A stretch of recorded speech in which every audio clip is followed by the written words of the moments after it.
We are on the record for hearings in the matters listed in the North Dakota Industrial Commission hearing docket for March 23rd, 2022. I am Stephen Nelson, hearing examiner for these hearings. We are at the hearing room for the Department of Mineral Resources, Oil and Gas Division, and it is 9:02 a.m. On the docket, the following matters will be continued or dismissed.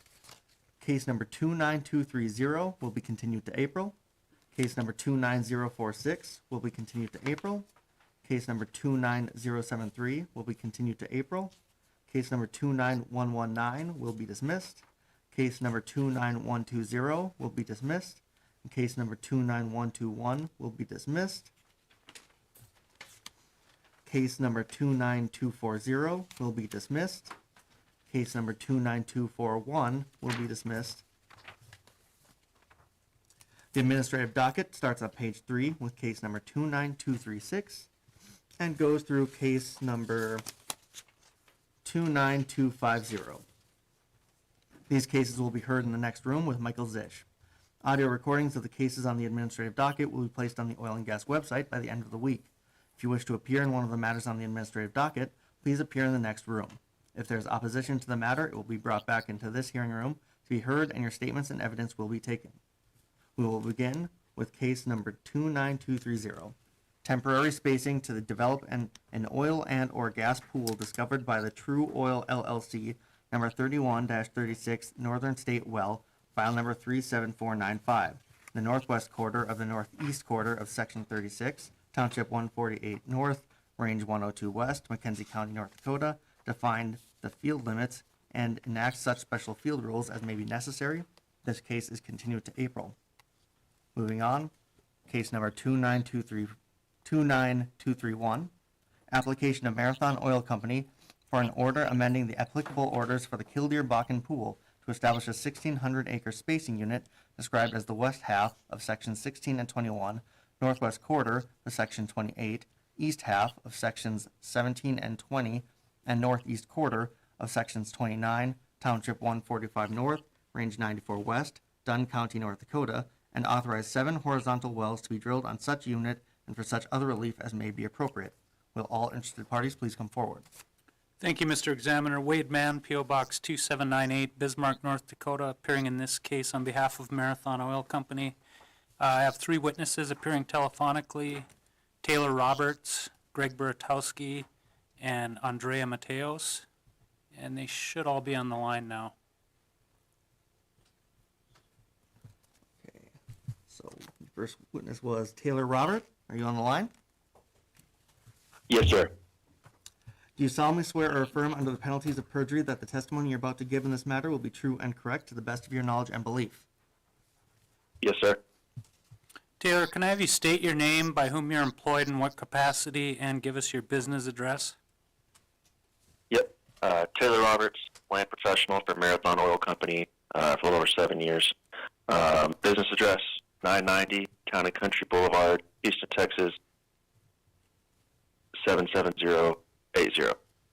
And Taylor, have you previously testified before this commission? I have. And have you had your qualifications received as that of an expert? Yes, sir. And are you familiar with the land matters relating to the proposed spacing unit? Yes, sir. I'd move the testimony of Mr. Roberts be received as that of an expert in this case. It will be received as expert testimony. And Taylor, let's go through your land exhibits. If we can start with L1A and have you identify the proposed spacing unit we're talking about. Yep. The proposed spacing unit outlined in the purple dashed lines in L1A being the west half of sections 16 and 21, the northwest quarter of sections 28, the east half of sections 17 and 20, and the northeast quarter of section 29, all in 145 north, 94 west, Dunn County. Okay. And Taylor, let's move on to L1B. The spacing we're requesting isn't necessarily the typical spacing that is usually requested. Can you take us through L1B and also explain a little bit sort of the reasoning behind the proposed 1,600? Yep. So you can see sections 28 and 29 in yellow, where Marathon has active leasehold, and the tracks outlining that in blue in the solid blue line is unleased federal acreage, and that would be as to why we are trying to request this 1,600 spacing, as there's a little over 3,000 unleased federal acres in this area that we cannot penetrate with our wells, so that is why the sections 28 and 29 are just calling the quarter sections and not the entire sections there. Sure. And sort of the open, the unshaded, that's surrounded by, you know, the Marathon acreage, is that within Lake Ilo National Wildlife Refuge? Correct. Okay. But then the northeast of 29 and the northwest of 28, they're within the wildlife refuge, but there's also fee interests in there that you do have leased? Correct. We have about 264 fee acres leased there, and those two quarter sections being 28 and 29.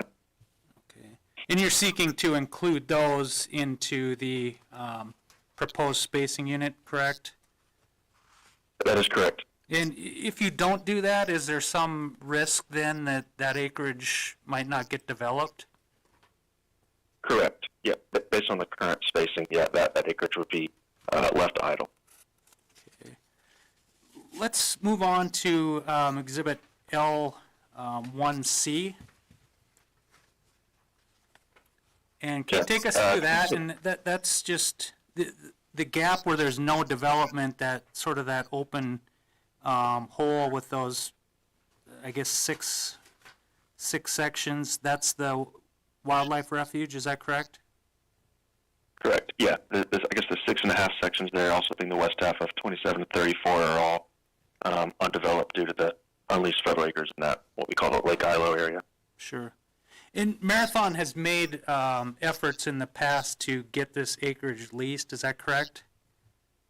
Correct. I believe 3 different times we've expressed interest in trying to get this leased to no luck. Can you just briefly kind of walk us through that, sort of the history, what you've done and your efforts and when they began? Sure. I guess the well in the eastern 640 of 27 and 34, we created that spacing unit, and back in 2009, drilled that well there, the C.W. Schulmeyer, and requested, I guess, submitted an expression of interest to have the unleased federal acres there in the west half of 27 and 34 be available for leasing, and that was no success there. I believe that the BLM has expressed interest and nominated it for leasing, but would like approval from the U.S. Fish and Wildlife Service there before that would take place. And then similar efforts took place in 2012 and 2018 with the BLM across these 6.5 different sections here in the Lake Ilo area. Okay. Let's move on to Exhibit L2.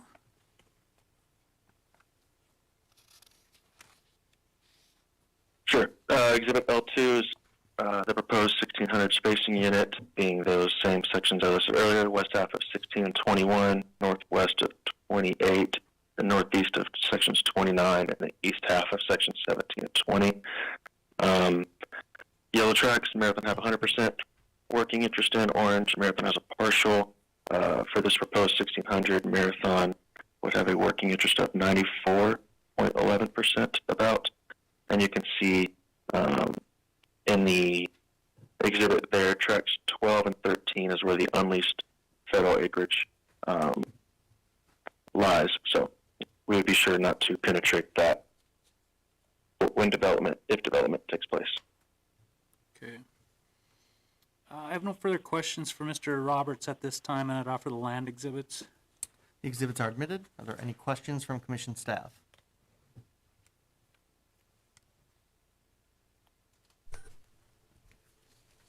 Taylor, track 12 you said is unleased federal.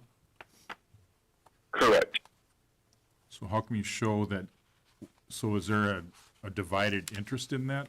Or how is that? Correct. We have some undivided ownership there in that tract as well.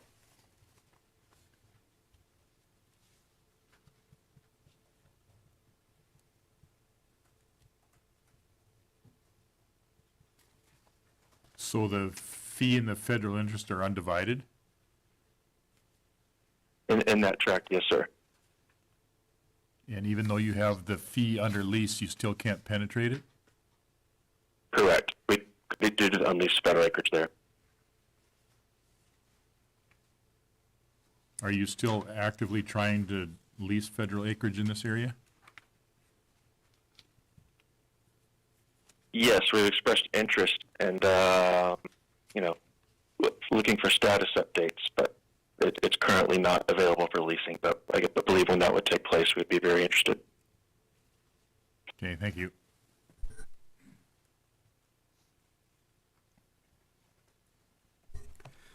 Taylor, this is Bruce Hicks. You said it's not available for leasing. What does that mean?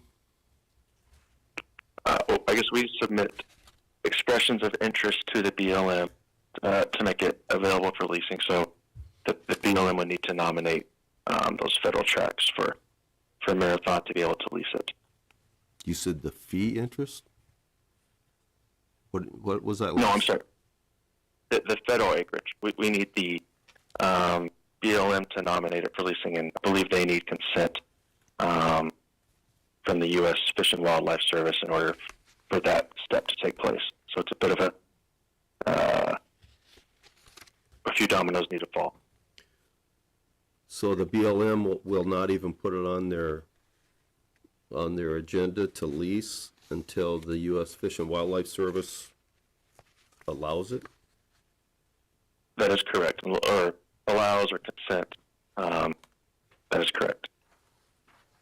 And when was the first time that you attempted to lease in this area?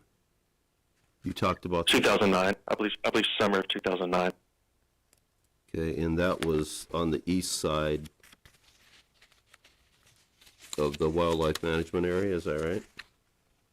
Correct. Sections 27 and 34 to be specific.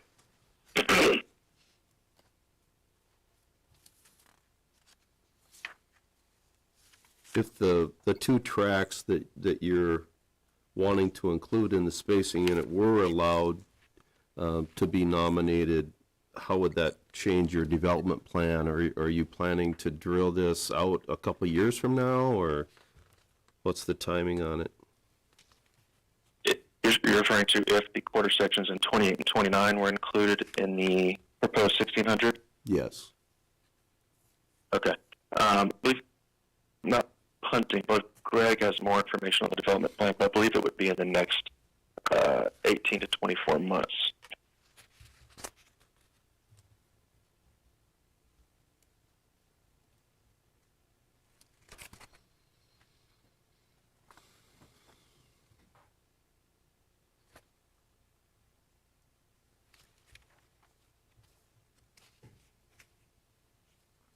Have these tracks or any tracks in the area federal tracks been on the docket before for leasing?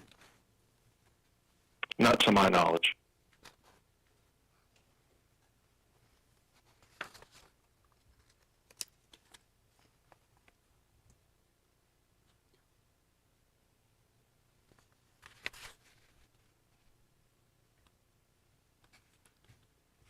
So if we approve this proposed spacing unit, is Marathon going to continue to try to lease in the area, or are you just going to drill the well as allowed by the commission?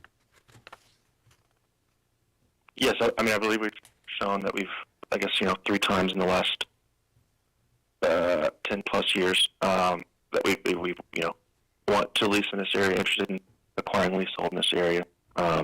Just waiting on the consent from the U.S. Fish and Wildlife Service. I believe the BLM wants it leased as well. Just waiting for it to be presented available to us. And what's the official name? Is it the Lake Ilo National Wildlife Refuge? Correct. And does the Fish and Wildlife Service have jurisdiction over the surface or the minerals, I guess, in this case? Do they have to sign off on that, on anything within that refuge? I guess the refuge is protected by the U.S. Fish and Wildlife Service. And the BLM would require consent from them in order to proceed. Their full jurisdiction, I'm not 100% certain on. Okay, but I thought that's basically what you said, is that they would not place this on the agenda for nomination until the U.S. Fish and Wildlife Service allowed them to, or gave their consent that it could go on.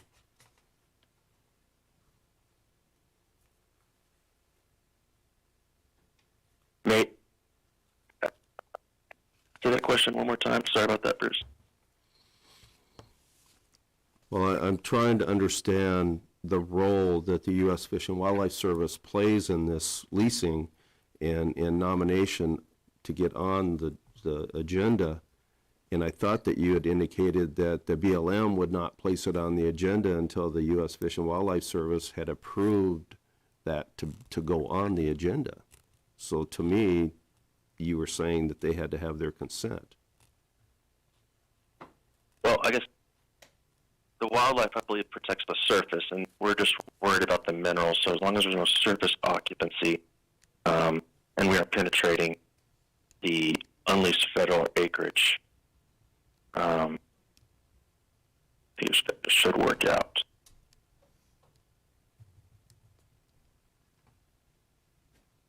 So why don't you explain again, when you mentioned the U.S. Fish and Wildlife Service and the BLM asking for their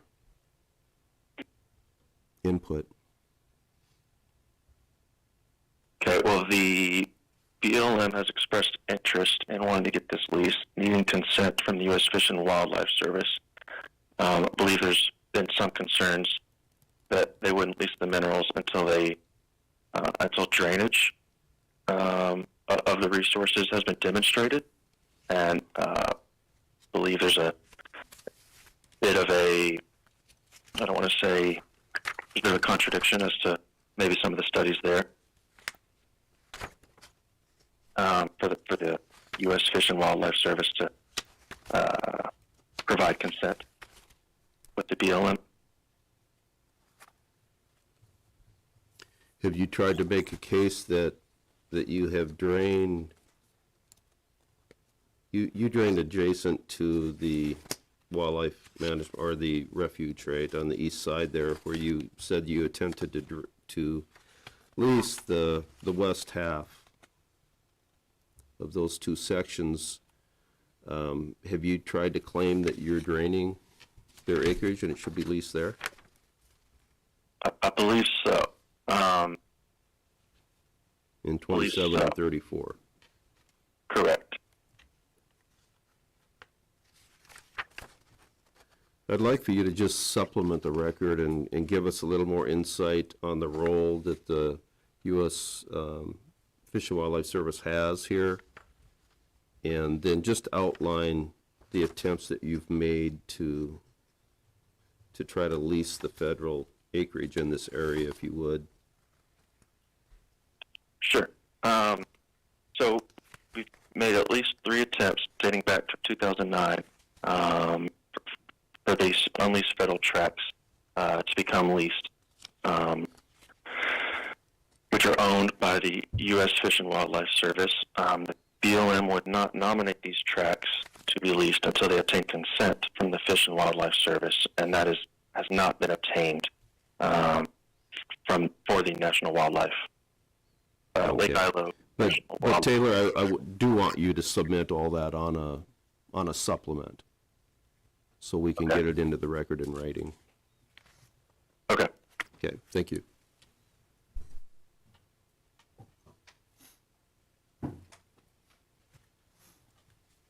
Any further questions from commission staff? Seeing none, we can move on to your next witness. And I apologize, I missed the names of your Yep, second. it was Greg Bertowski. So, Mr. Bertowski, are you on the line? Yes, sir.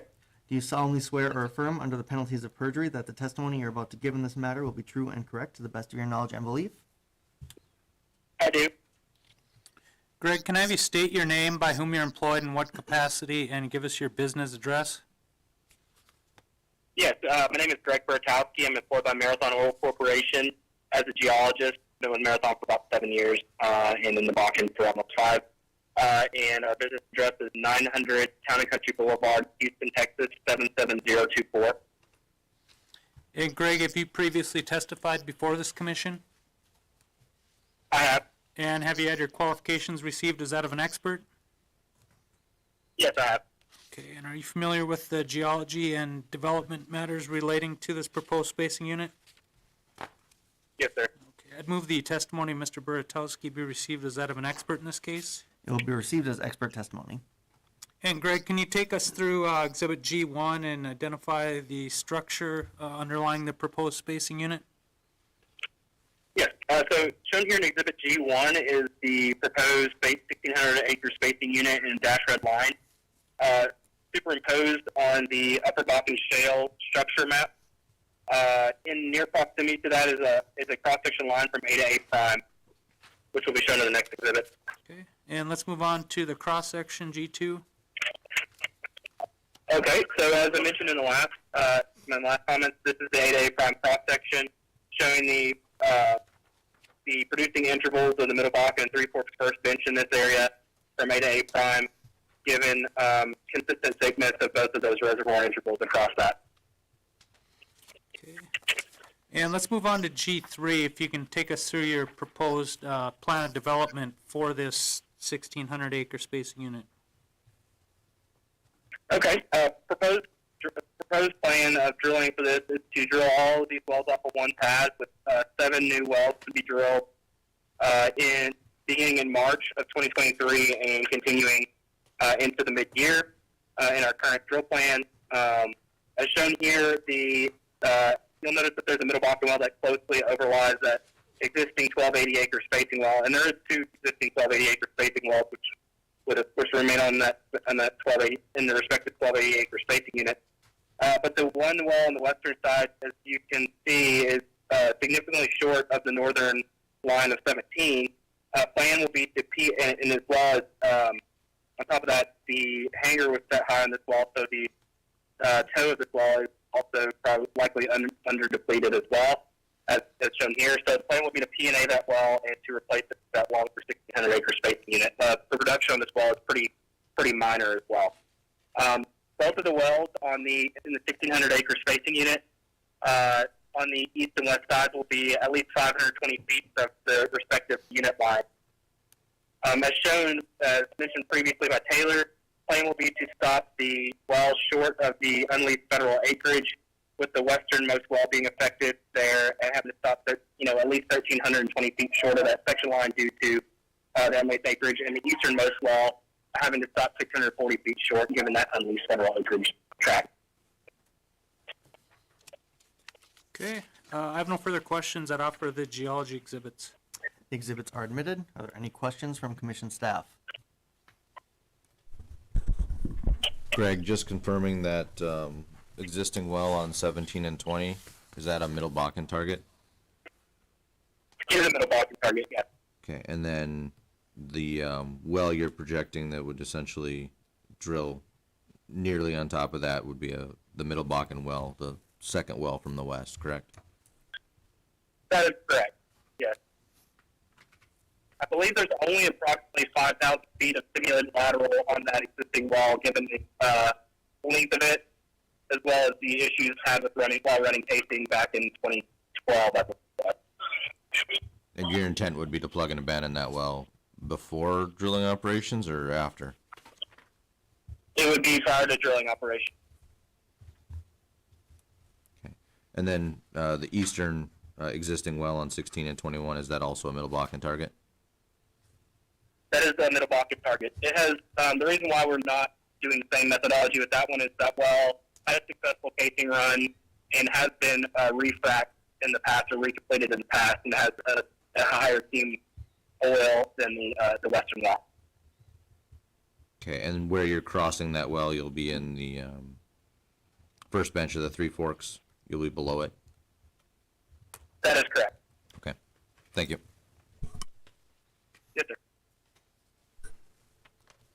Greg, do you know what the plans are for the west half of 17 and 20 and the east half of 16 and 21? I sure do. So the plan for 17 and 20 is we have another pad that's set to spud in close time proximity to these other wells that are shown here. So it'll be developed as one block, basically across from the western side of 17 and 20 to the eastern side of 16 and 21. So we like to keep all of our development kind of a down strategy. So that's how we'll plan on drilling and completing these wells in that fashion. All in about, they'll be drilled all in early to mid 2023 and then completed, in succession from one pad to the next over there and brought online as we're able to, given safety concerns with offset frac operation. So do you know how many wells you plan for the west half of 17 and 20? So we are still in the process of running the econs to determine exactly how many wells we want on that side. But our current plan is to drill, I think it's 3 additional wells than what are shown here between that dashed red in the section line on the west. And how about the east half of 16 and 21? So we have there's one additional well than it was shown here, and then the rest is already drilled up here as well. Could you repeat that last part? Yeah, sorry. So there should be, there's 2 existing wells in the east half of 1621 there. So plan will be to place one additional 3/4 well in the east half of 16 and 21 on its respective 1280 acre spacing unit. Okay, thank you. Yes, sir. Greg, I didn't hear if you said this, but are you going to batch drill all 7 wells at the same time? Yes, there will be. They'll be all drilled at the same time from the same rig on the same pad. Okay. Given the federal acreage involved here, we wanted to put these all on the same pad, drill, and flow back, all as one development block. And how close to the federal leases will you penetrate the laterals? It's my understanding that we'll back off of them as much as we felt necessary to make sure that there's no issues with legality. But our intention is to draw to them as close as possible, operationally and safely, without the risk of penetration. Okay.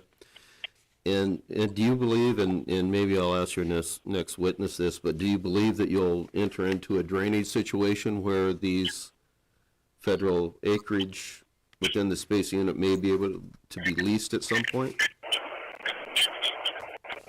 Yeah, I think that would be a case that could potentially be made in the past. I know we've tried to make that in the east half of the west half of 27 and 34 in the past. But I suppose there could be a case made that we are draining from the soda as well. Okay, thank you. Yes, sir. Any further questions from staff? Seeing none, move on to your third witness. And again, I'm sorry I missed the... It's Andrea Mateos. That is correct, yes. I seem to have missed it again. We're getting a lot of feedback.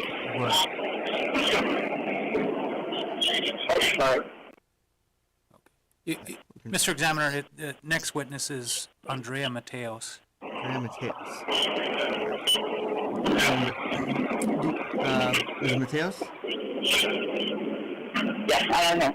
Do you solemnly swear or affirm under the penalties of perjury that the testimony you're about to give in this matter will be true and correct to the best of your knowledge and belief? I do. Andrea, can I have you state your name, by whom you're employed, in what capacity, and give us your business address? Yes, I'm John Beth. I'm a petrol engineer with Marathon Oil for 11 years. Address is 990 Common Concrete Boulevard, Texas, 77024.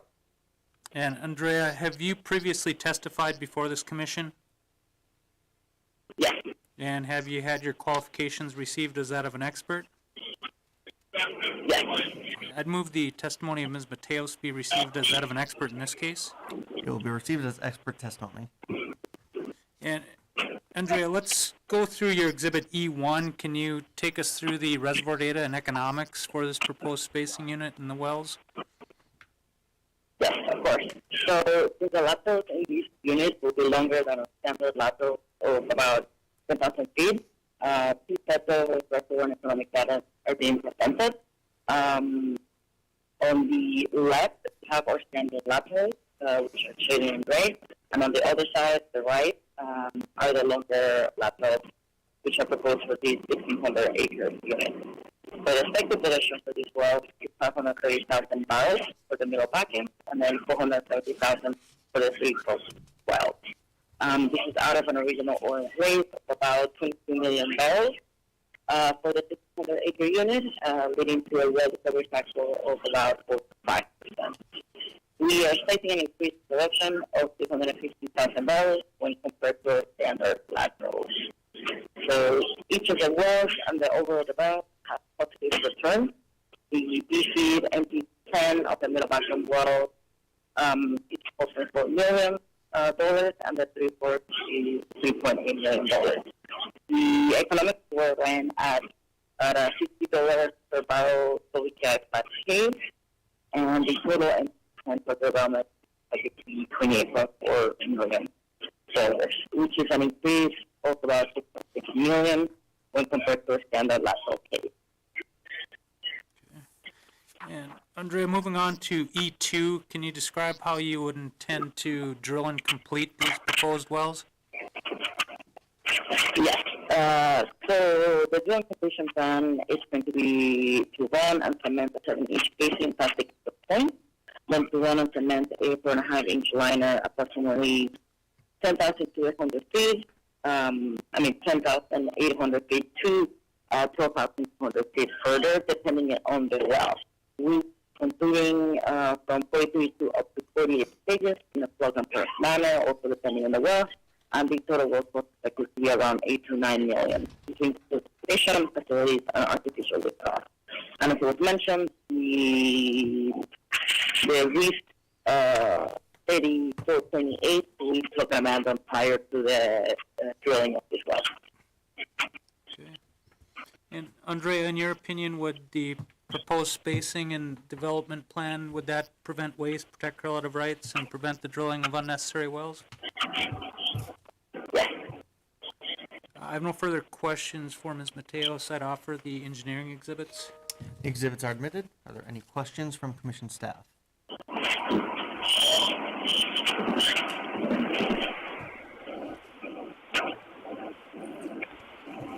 Andrea, this is Bruce Hicks.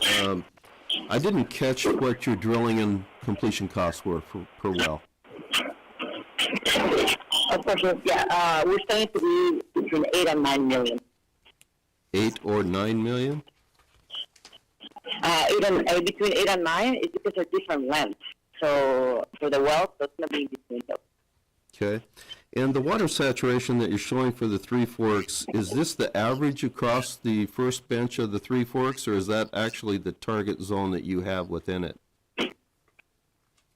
It's an average. Okay, so is the oil saturation a little bit better in your the target zone? No, I mean, you're talking about the Three Forks, right? Yes, I am. I Well, was wondering it if you were should be- targeting the very top of the Three Forks and maybe the water Oh, saturation. no, we usually go for, because of the height of the zone, we still go for the middle. We'll just go for the middle of the zone. Okay, thank you.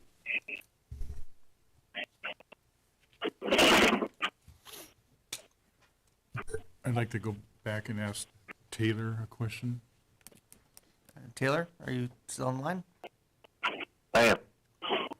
So Taylor, in that the southwest corner and the southeast corner of the proposed spacing unit, I assume that Marathon then has to pay the royalties into some type of a suspense account?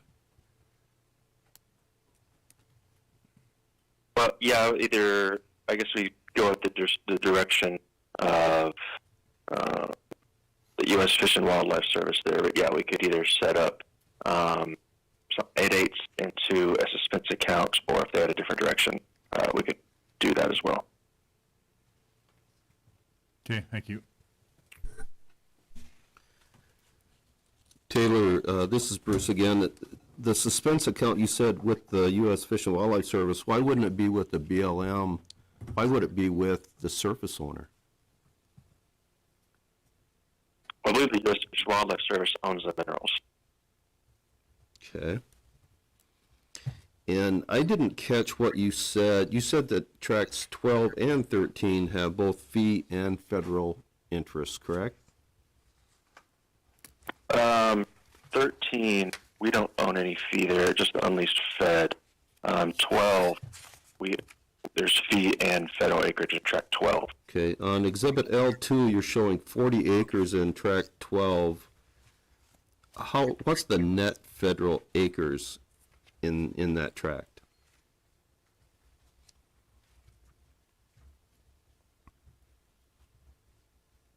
Uh, 16 net federal acres in that tract. Okay, and then in tract 13, what's the size of that tract? 10 acres. Okay, and is that 100% federal acreage or minerals? To my knowledge, yes. Okay, thank you. Mm-hmm.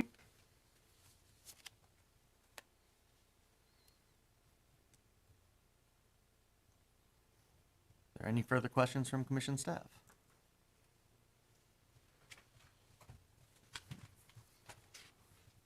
Seeing none? We do have the supplement. Yes.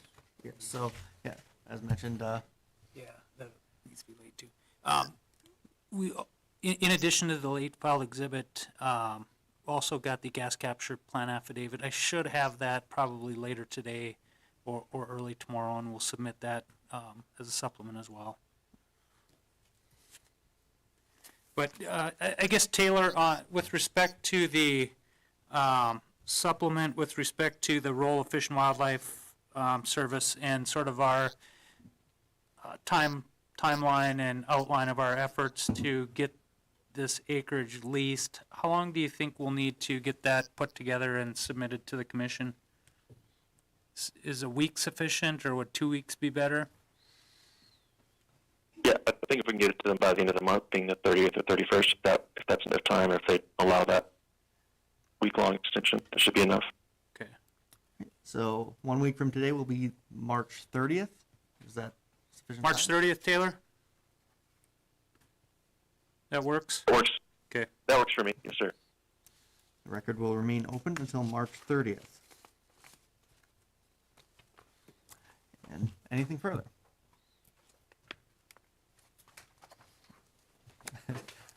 Anything further? No, Mr. Examiner, thank you. That will conclude the hearing for case number 29231. Moving on, case number 29232. Application of Kraken Operating LLC for an order amending the applicable orders for the Rainbow and/or Oliver Bakken pools, Williams County, North Dakota, to terminate an existing 2560-acre spacing unit described as sections 16, 17, 20, and 21, Township 158 North, Range 98 West. Establish an overlapping 3840-acre spacing unit described as sections 16, 17, 20, 21, 28, and 29, Township 158 North, Range 98 West, and authorize one horizontal well to be drilled on such unit, and for such other relief as may be appropriate. Would all interested parties please come forward?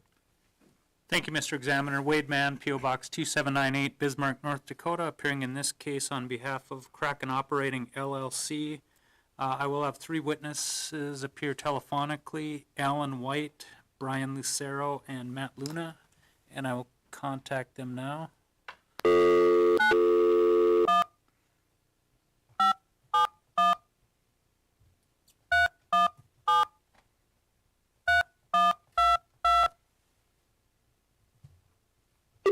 Please enter your access code followed by the pound or hash sign.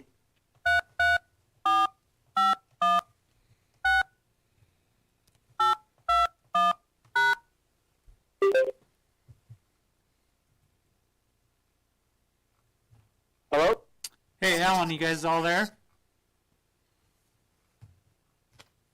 Yes, this is Matt Luna. Yes, I'm here. I think a few others are calling back. I think we got dropped off. Okay, we're live in the hearing room, ready to go. Just let me know when Alan gets on. Okay, Alan should be calling in.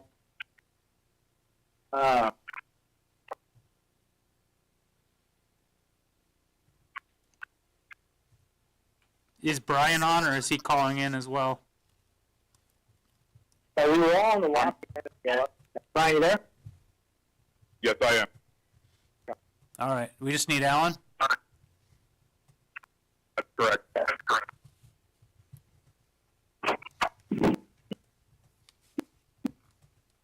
He just got. Alan, is that you? Yeah, sorry, guys. I don't know what happened. I'm here. All right, we're live in the hearing room. All right, Mr. White, can you hear me? Yes, I can. All right. Do you solemnly swear or affirm under the penalties of perjury that the testimony you're about to give in this matter will be true and correct to the best of your knowledge and belief? Alan, can I have you state your name, by whom you're employed, in what capacity, and give us your business address? Yes, my name is Alan White. I'm employed by Kraken Oil and Gas, the land manager.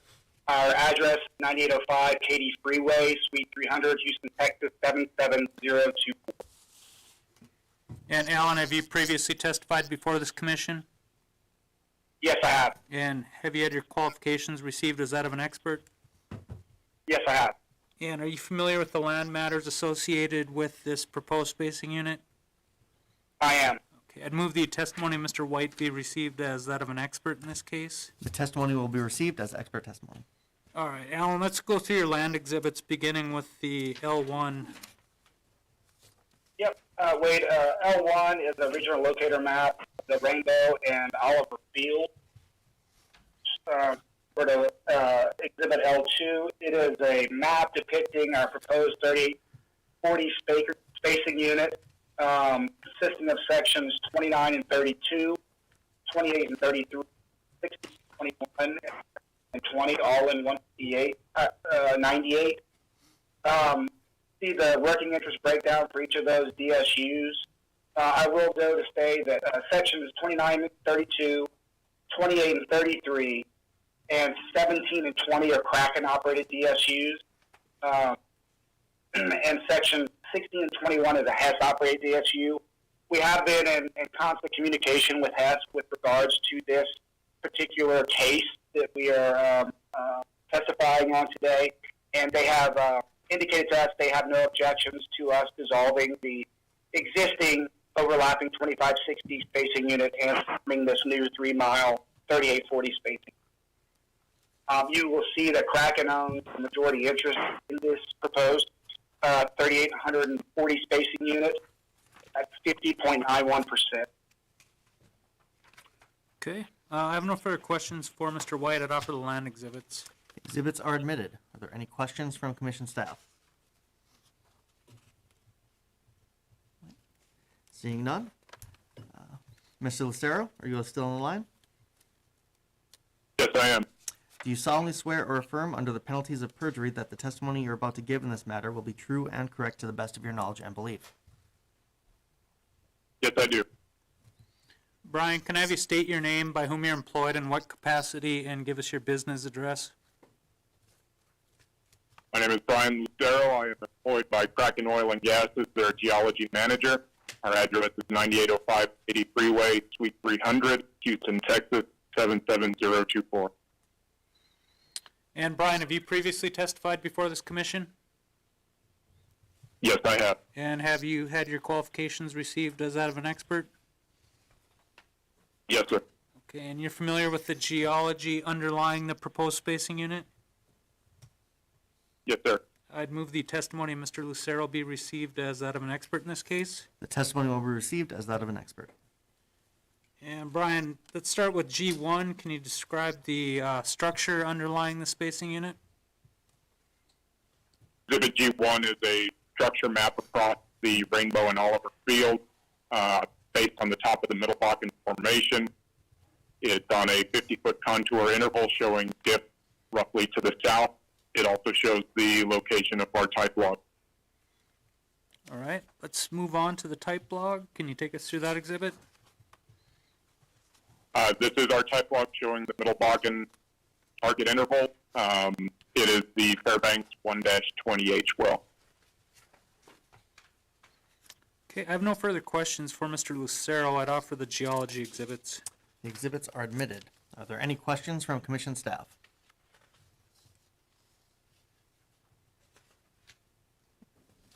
Seeing none. Mr. Luna, can you hear me? Do you solemnly swear or affirm under the penalties of perjury that the testimony you're about to give in this matter will be true and correct to the best of your knowledge and belief? I do. Matt, can I have you state your name, by whom you're employed, and what capacity, and give us your business address? My name is Matt Luna. I am employed by Kraken Oil and Gas as the Vice President of Development. Our business address is 9805 Katy Freeway, Suite 300, Houston, Texas, 77024. And Matt, have you previously testified before this commission? I have. And have you had your qualifications received as that of an expert? I have. I'd move the testimony of Mr. Luna be received as that of an expert in this case. The testimony will be received as that of an expert. And Matt, starting with E1, can you explain how you would drill and complete the proposed well? Yes, so E1 shows our lateral wellbore schematic for our proposed 15,000-foot lateral in the requested 3840 DSU. It shows the casing strings, the conductor, surface casing, intermediate, and the liner. Within the liner, we plan to utilize a cemented liner and plug-and-perk technology. It space the stages approximately 167 feet apart. Exhibit E2 shows the proposed development around this specific 3840 DSU. There are sticks here colored by status. So starting from the furthest south, we do have approved permits shown in red. Moving north, we have 3-mile laterals that were presented in front of the board in January. Those are shown in the bluish purple color. And moving the furthest northeast, the well shown in green in the legend is shown as case 29232. That green stick is reflective of the case 29232 that we are presenting today to propose a 3840 lease line well. The black lines there, everything within the black is a Kraken operated CSU and well. And moving to E3 shows the reservoir data for the proposed 3840 DSU. The middle Bakken thickness here is approximately 40 to 50 feet. Moving down to the reserve section, the GOR, we do see when we bring these new wells on, the GOR starts low, around 700. As we produce on ESP, it increases and goes to about 2,000 GOR, and we see that hold flat for the life of the well. The EUR for this 3-section middle Bakken lateral in the proposed 3840 is estimated to be roughly 725,000 barrels of oil. Moving to Exhibit E4 shows the well economics for the proposed 3-mile lateral in 3840 DSU. Again, the estimated ultimate recovery shown there is 725,000 barrels of oil. Our current CapEx estimate to be about $9 million.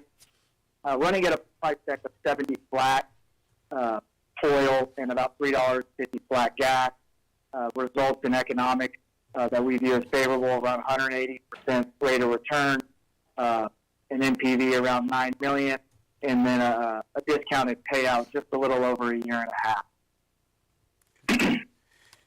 Matt, have you identified a target for the lease line well on this proposed 3840? The lease line well for this proposed 3840 would be targeting the middle Bakken. And Matt, in your opinion, would the proposed 3840 to allow for this lease line well, is that going to prevent waste and protect relative rights? Yes, I do. I have no further questions for Mr. Luna. I'd offer the engineering exhibits and the gas capture plan affidavit. The exhibits and affidavit are admitted. Are there any questions from commission staff?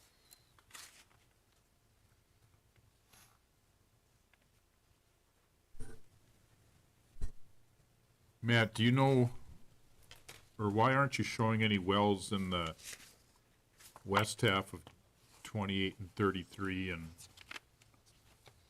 4 and 9? Those are within our inventory. Those sections, 28 and 33 is a Form 1280. 4 and 9 is a Form 1280.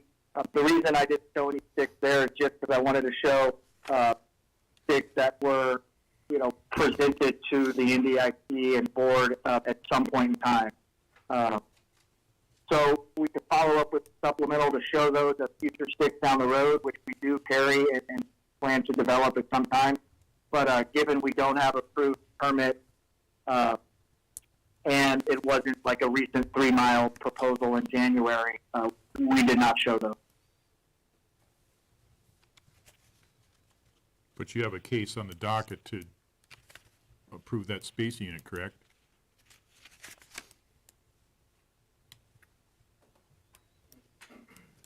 I believe that case has been continued, correct, Wade? Yeah, that's correct. Do you know why Kraken isn't moving forward with the case at this time? I think looking at it, we still have some work to do on moving forward with that case as a 3-mile lateral, because if you look at it, the case requests the 9, 4, and 33, and that would leave Section 28 stranded if we were to move forward with that under Kraken-operated acreage.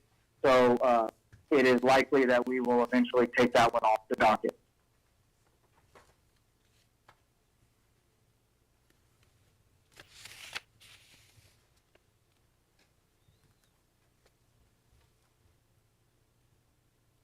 Okay, thank you. Matt, on your exhibit E2, you're showing the location of your lease line well. Is that going to be batch drilled from that pad in the north, on the north line of section 17? Yes, sir, it will. Okay. Do you know what the timing is on those wells? We're looking at the end of this year for the northernmost pad.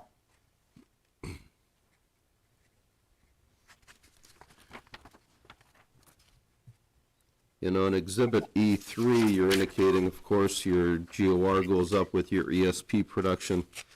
Are you passing that on to the midstream operator so they're aware that you do plan to produce these wells with the ESP and you'll have an increase in GOR? Yes, we are. Okay, thank you.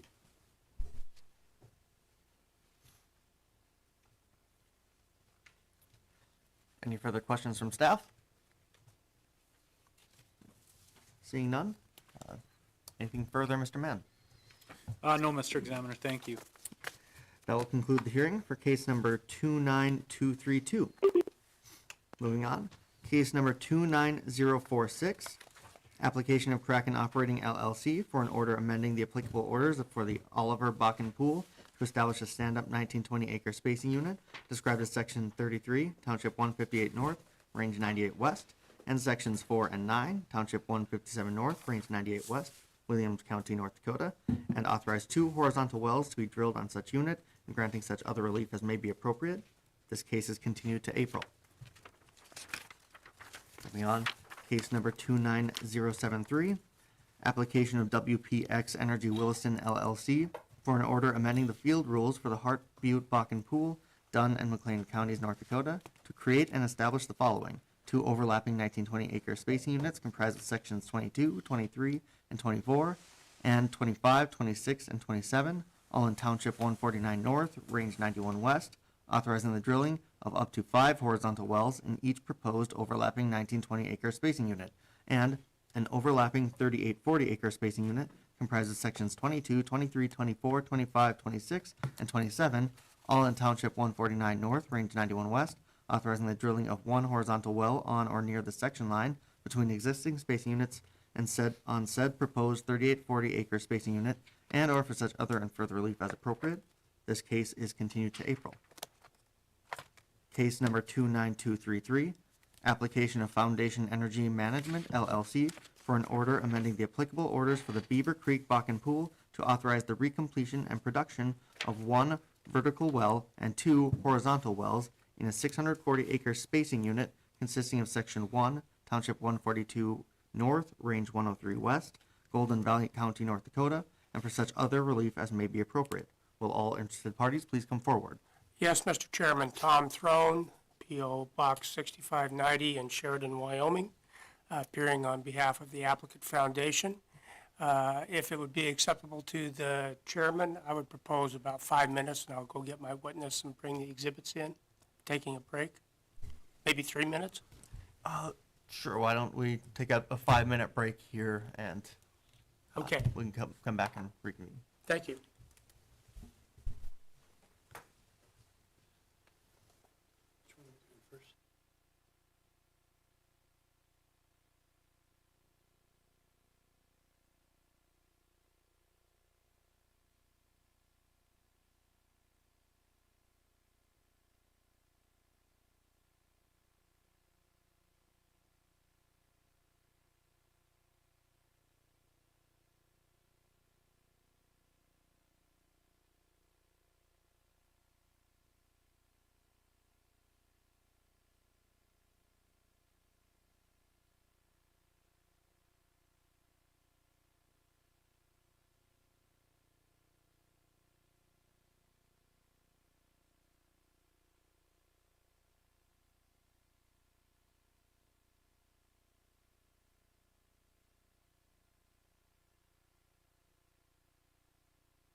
Two, three, four, application of Foundation Energy Management, LLC, for an order amending the applicable orders for the Beaver Creek Bakken Pool to authorize the recompletion and production of 1 vertical well and 2 horizontal wells in a 640 acre spacing unit consisting of Section 6, Township 142 North, Range 102 West, Billings County, North Dakota, and for such other relief as may be appropriate.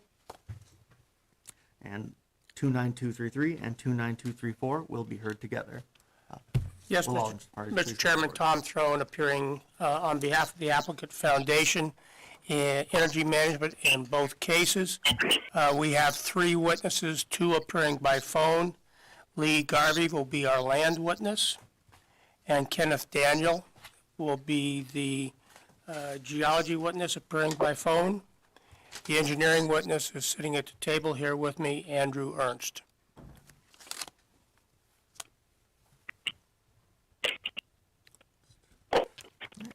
Mr. Garvey, can you hear me?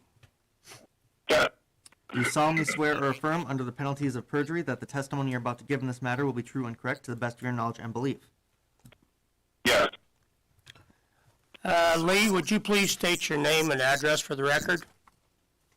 Yeah, Lee Garvey. Address is 1775 Sherman Street, Denver, Colorado, 80203, and we are Suite 1800. And for whom are you employed and in what capacity? Foundation Energy Management, Senior Landman. And have you previously testified before this commission as an expert in petroleum land matters? Yes.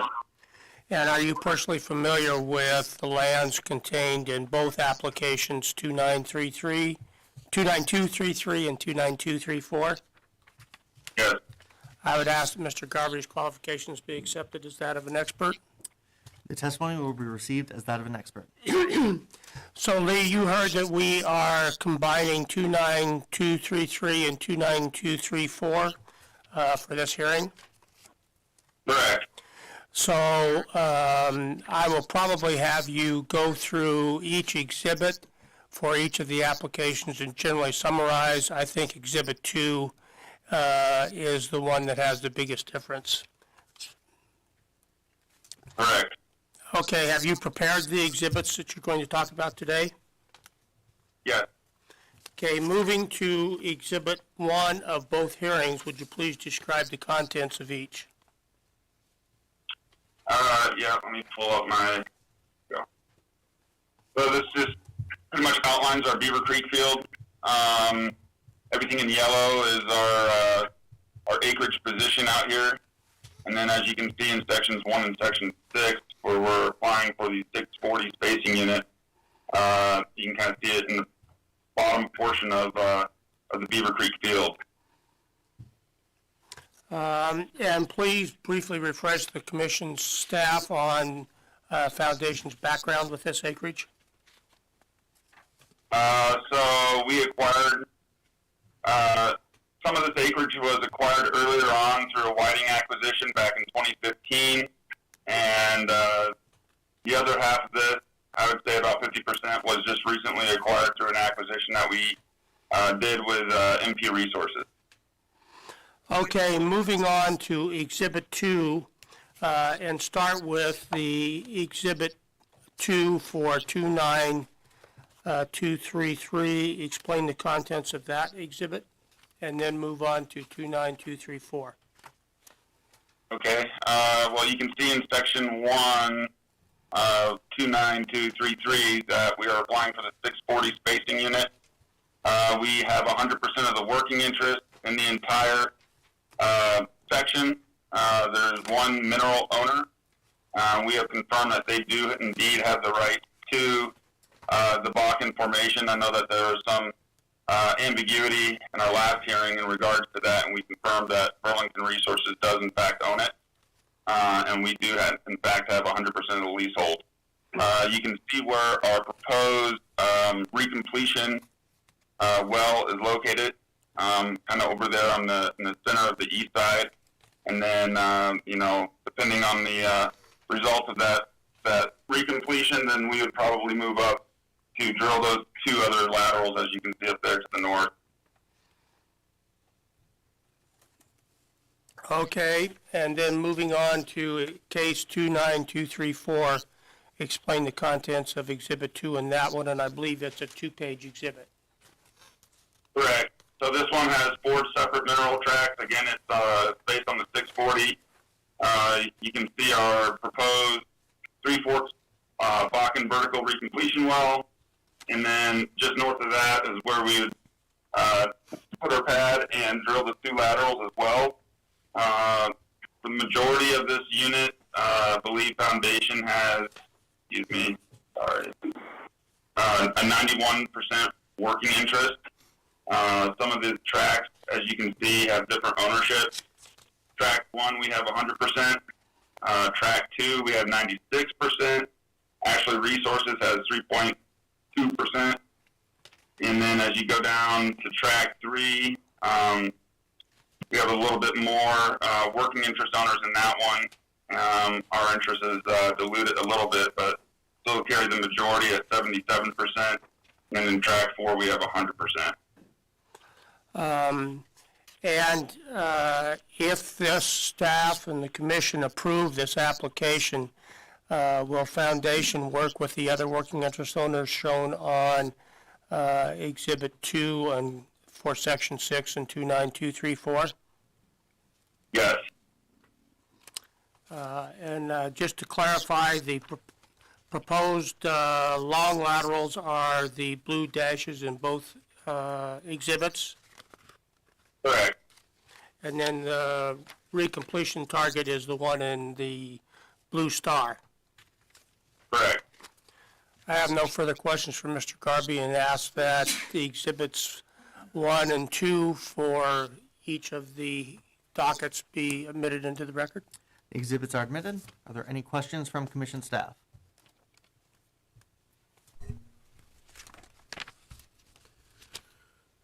Lee, this is Bruce Hicks. The vertical completion that you're proposing here, is that proposed to be on a 640-acre spacing unit? Correct. On both cases, right? Yes, sir. Okay, thank you.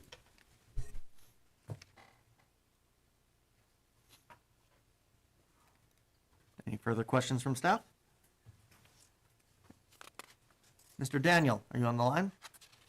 Yes, sir. Do you solemnly swear or affirm under the penalties of perjury that the testimony you're about to give in this matter is true and correct to the best of your knowledge and belief? I do. Kenneth, would you please state your name and work address for the record? My name is Kenneth Daniel. My work address is 5057 Keller Springs Road, Suite 650, Addison, Texas, 75001. And I work as a consulting geologist for Foundation Energy.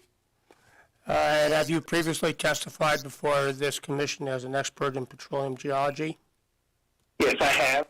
And have you conducted a detailed geologic analysis of the lands that are subject to these hearings? Yes, sir. I would ask that Mr. Daniel be accepted as that as an expert witness in petroleum geology. The testimony will be received as that of an expert. And did you prepare or cause to be prepared certain exhibits for this hearing? Yes, I did. And it appears that Exhibit 3 is the same for both dockets. Is that correct? That is correct. So using Exhibit 3 on 29233, please describe the structure map for the Bakken in this area. Okay, so what we're looking at here is a top of the upper Bakken shell structure map. Contour interval is 10 feet. The dip is from southwest to northeast. The red line with the arrow, that is the approximate location of the Beaver Creek anticline. And all the wells are shown here. And the producing formation, as you can see, the Bird Bear and Iskew is a purple. The Bakken wells are kind of a gray. Three Forks horizontals are the green, and then Red River verticals in this area are red. The Beaver Creek field itself is highlighted in, outlined in blue. The other oil fields from the NDIC are highlighted in green outlines. The yellow acreage is Foundation Energy's footprint. Okay, moving on to Exhibit 4.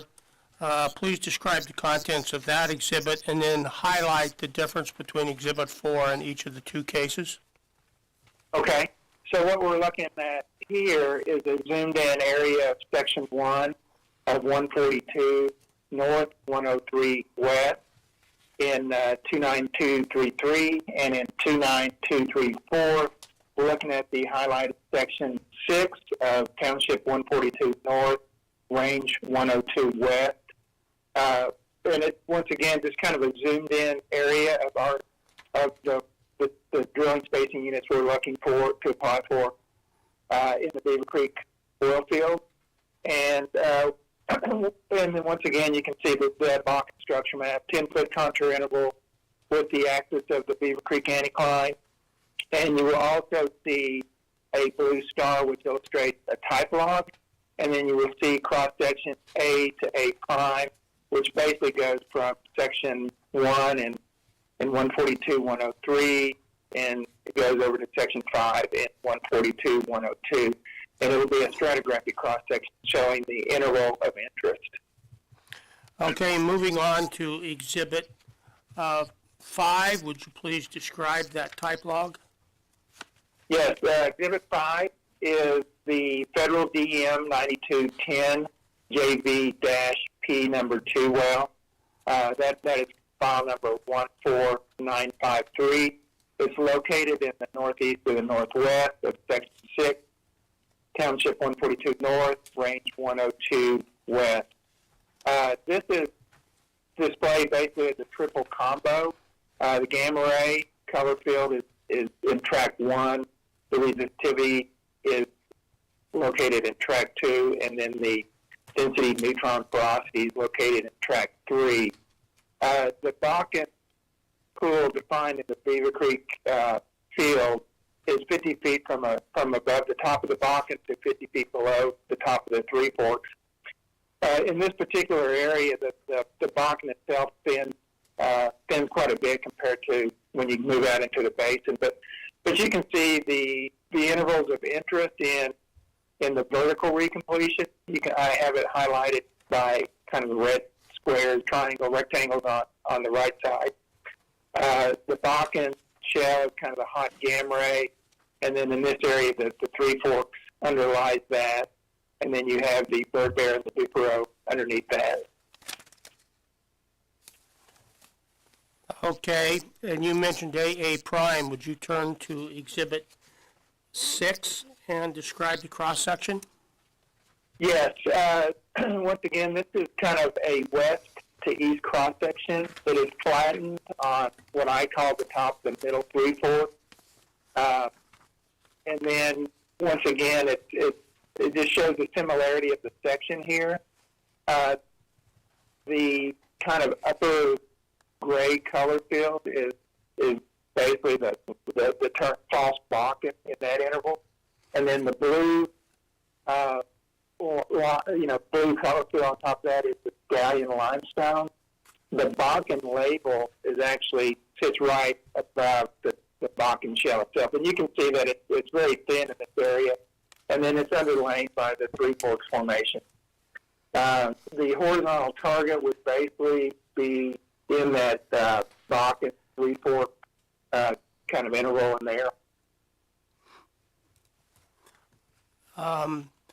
And if this commission were to approve your application, would the results of the recompletion enhance the likelihood that horizontal wells will be drilled in this area from a geologic perspective? Yeah. I have no further questions for Mr. Daniel and would ask that his exhibits 3, 4, 5, and 6 be admitted into the record for both dockets. The exhibits are admitted. Are there any questions from commission staff? Kenneth, looking at your Exhibit 3, the horizontal wells, the horizontal laterals in Section 1, those are actually Madison horizontal wells, correct? Off of a Yes, sir. That is correct. Yes, sir. Yeah. And it's just the vertical one is the Bird Bear. The other vertical well nearby that is a Bird Bear well, correct? That is correct. Okay, thank you. You're welcome.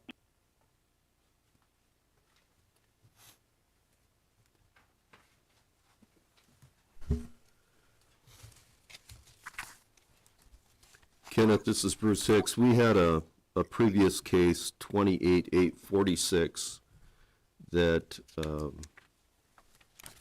NP Resources had come in and requested a case. We talked about this on previous cases. In fact, they're the cases that you plan to dismiss right after these cases that we're going to hear, in particular 29-121. And I believe that we probably incorporated the record of that case into 29-121. I would like to do the same here, to take that testimony of MP Resources and include it in this case. Do you have any objection to that? No objection. And Kenneth, you had indicated that the vertical completion is necessary to further evaluate the horizontal target here that you plan to drill. Has there been, well, let me put it this way, there are other horizontal wells drilled in the Bakken in this area, is that correct? They're generally more to the northeast, kind of where it gets a little bit thicker, and then there's one due south of kind of section 1 and 12 there, but in the Three Forks, one of the things that we like to do is we have a vertical wellbore that we feel like has potential upside that we can add value, relatively inexpensive, doing a recompletion there. And it just would it would de-risk, I think, these sections by completing those vertical wells to see what kind of producibility we have up there. Have you read the previous order of the commission that was entered in case 28-845, which dealt with the south half of 28-144-103? I have not. Okay, so you didn't research what the previous owner had submitted on these cases, basically. That is correct.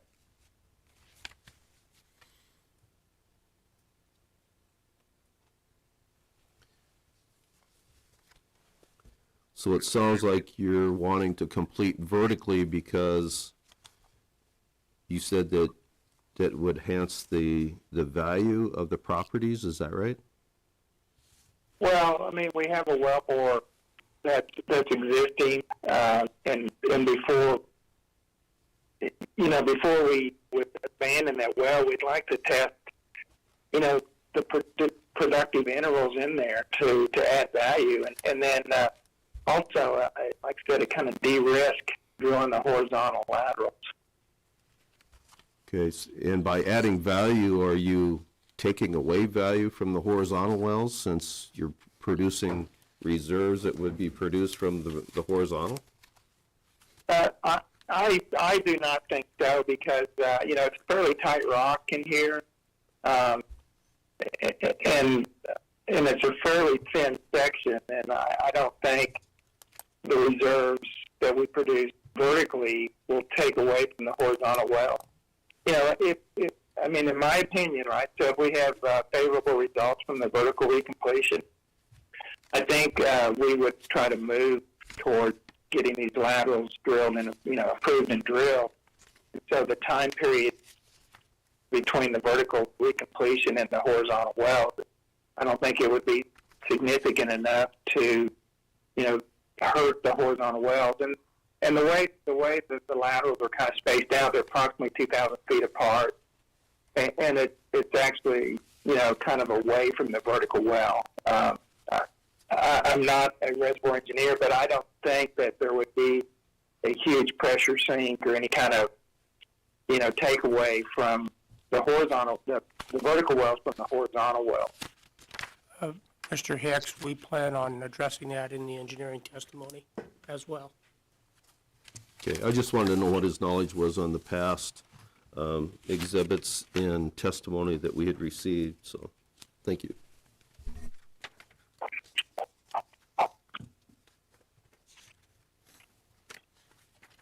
there any further questions from commission staff? Moving on.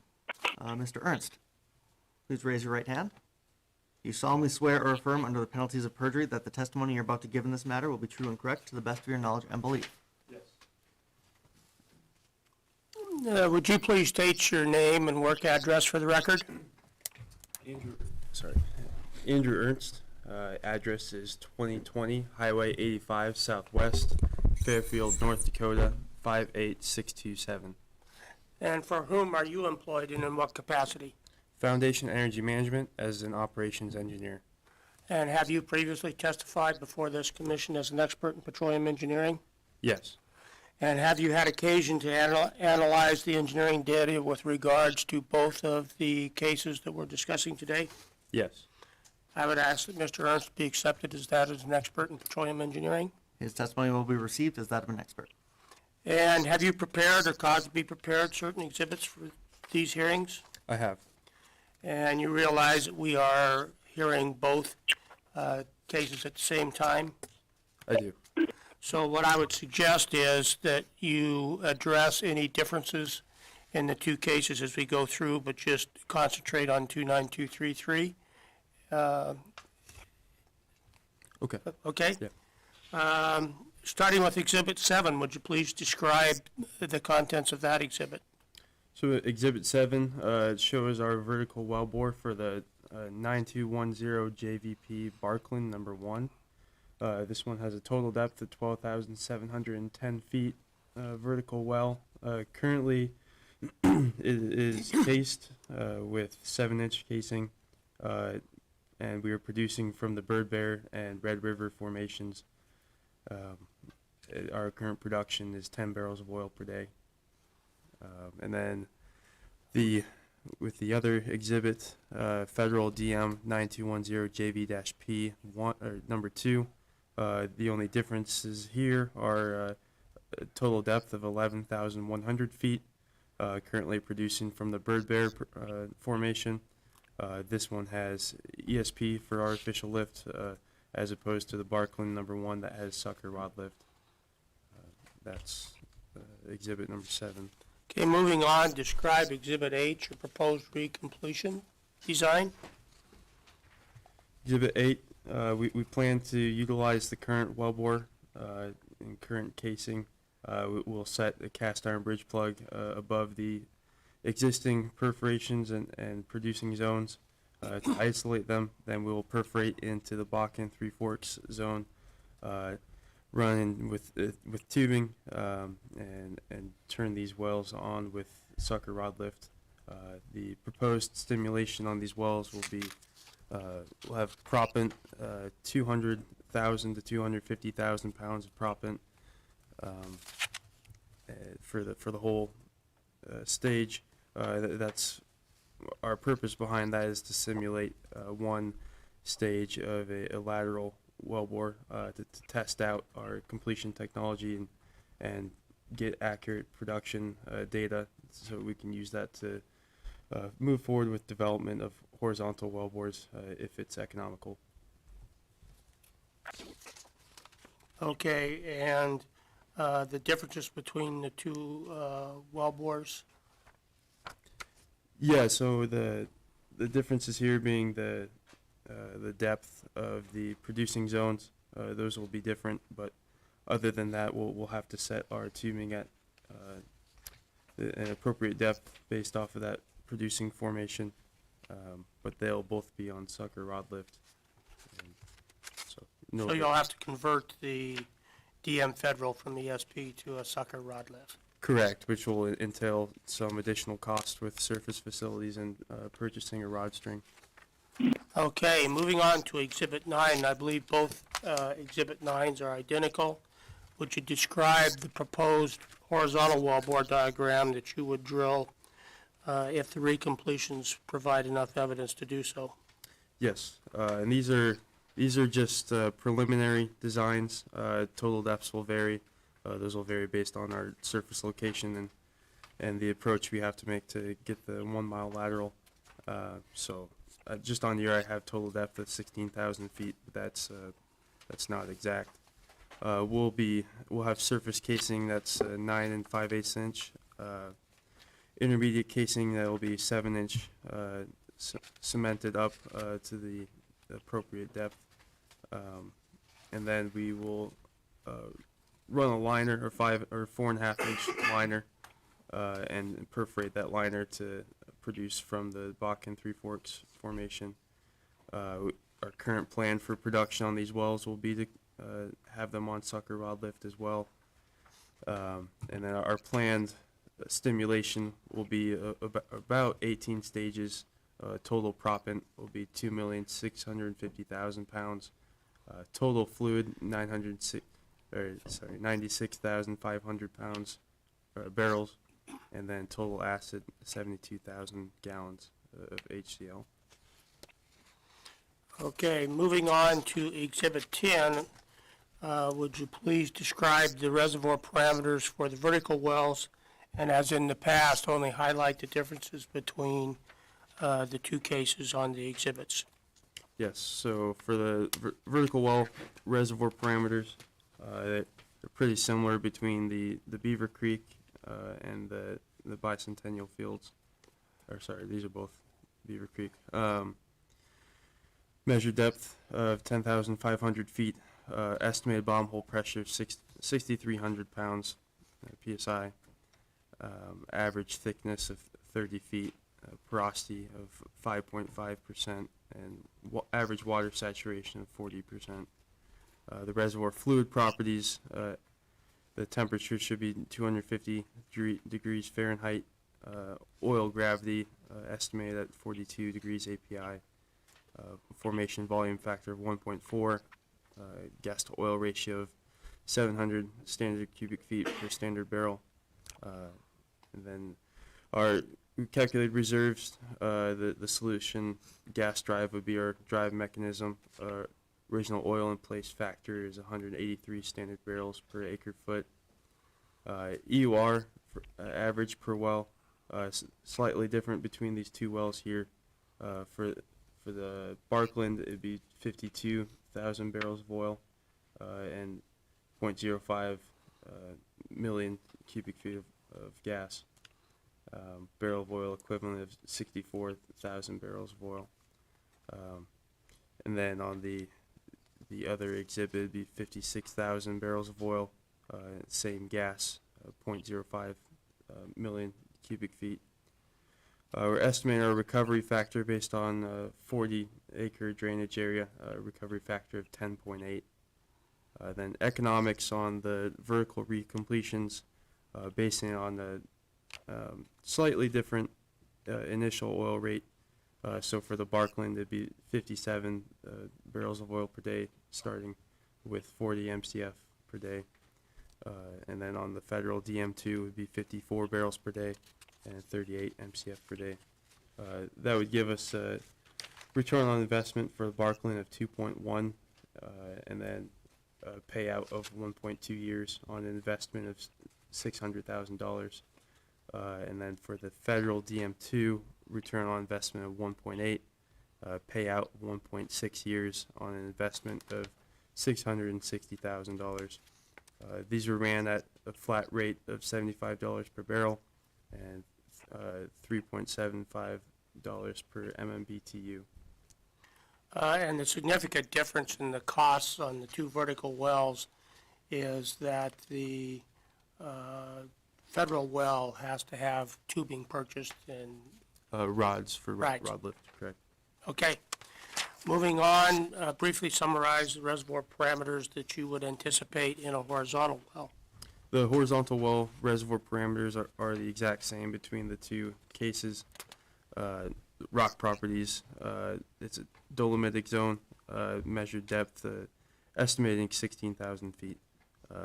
Same bottom hole pressure as the verticals, and same average net thickness of 30 feet, along with the porosity of 5.5% and water saturation of 40%.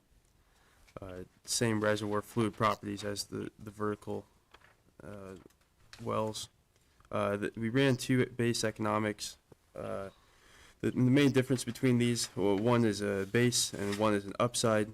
and we were trying to differentiate between those two with the vertical recompletions. So based off of the production of the vertical recompletions and that production performance, we'd be able to distinguish between if our economics would be closer to the base rate or if they'd be closer to the upside case for our vertical or our horizontal development.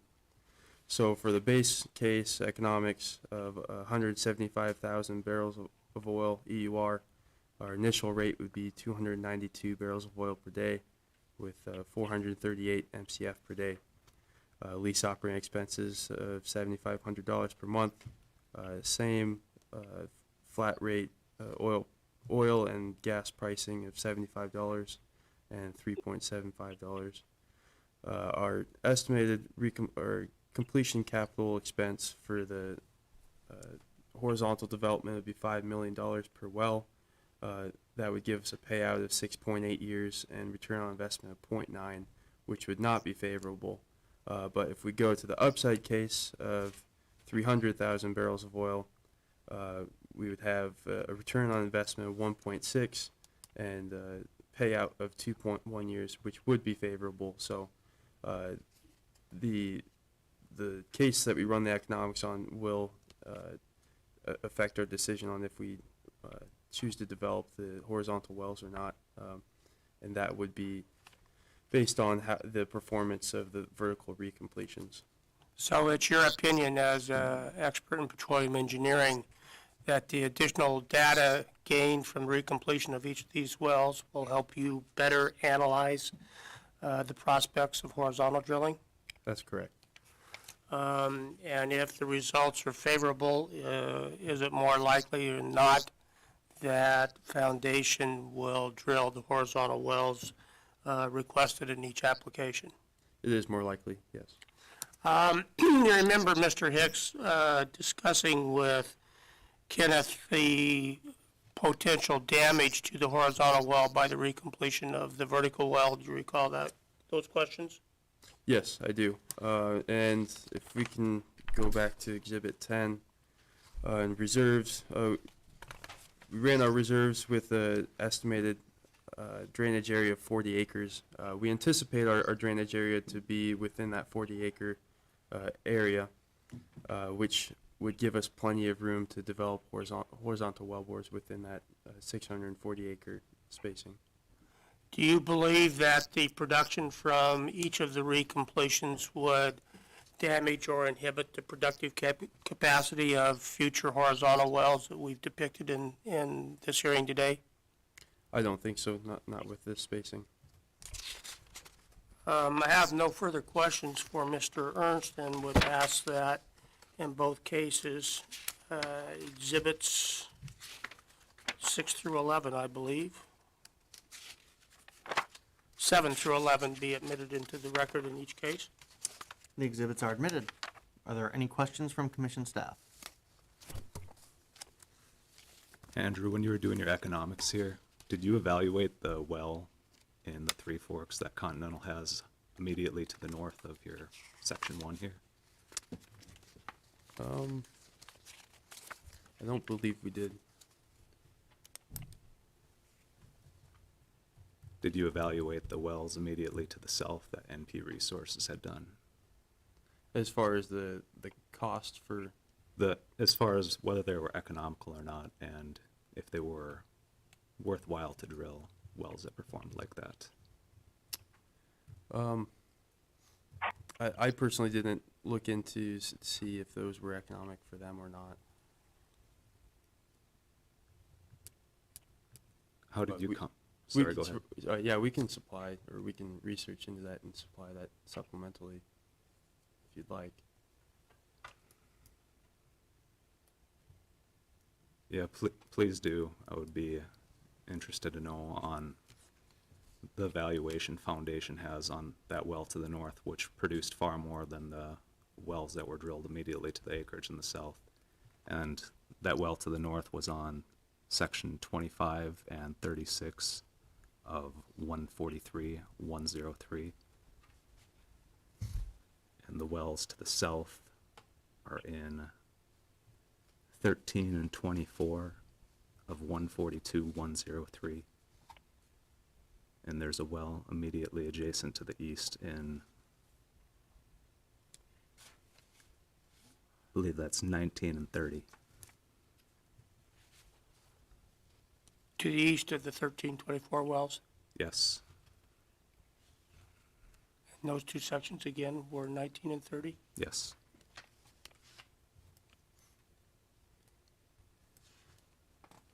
And how did you arrive at your 40-acre estimated drainage?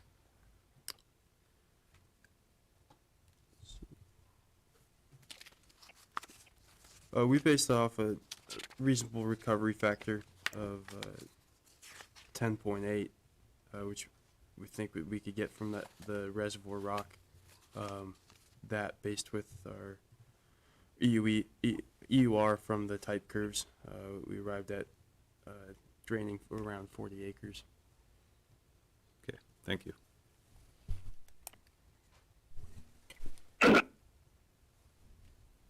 Andrew, your exhibit 8, on case 29233.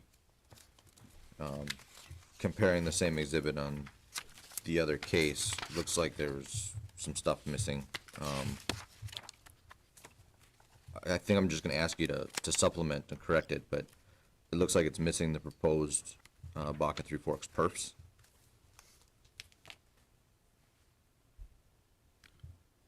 Okay.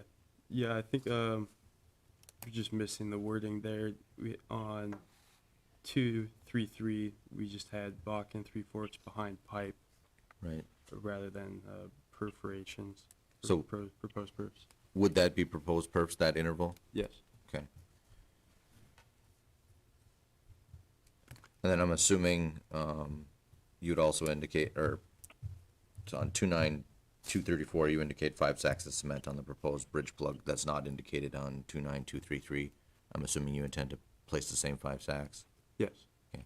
Just, yeah, maybe correct exhibit 8 and refile it. Okay.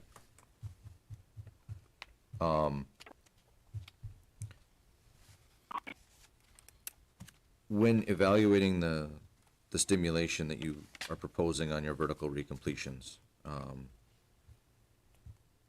is it about a 30-foot interval you plan to perforate in both wells? Yes. Okay. The stimulation you plan to pump on that, have you evaluated what you expect your fracture geometry to look like with a 30-foot interval on the vertical perforated? No, we haven't looked into fracture geometry.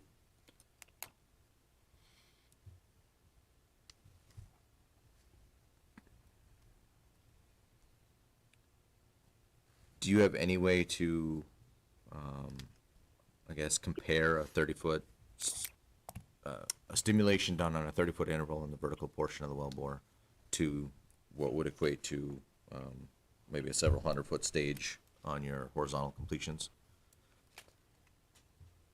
Currently, we don't have a method, but that's what we're trying to develop and study here.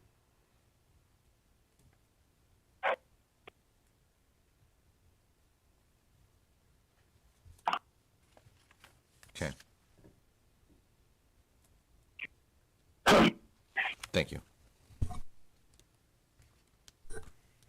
Andrew, if you're gonna resubmit exhibit 8 and 29233, there also would be a bridge plug or some type of plug required between the Bird Bear and the Red River. Okay. So does Foundation believe that they can economically, that 1,280 acre spacing wells can economically be drilled in this area? It would depend on the economics that you run on it, which case you run. I mean, with a higher case, it would be it would be economic, but with lower case or base case right now, it's not.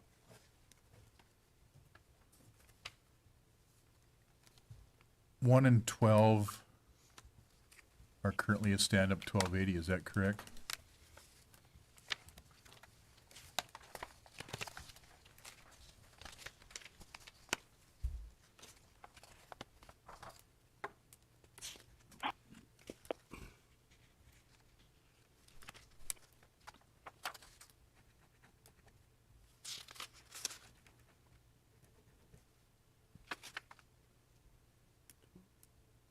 I can help Okay. you out, it is. It is, okay.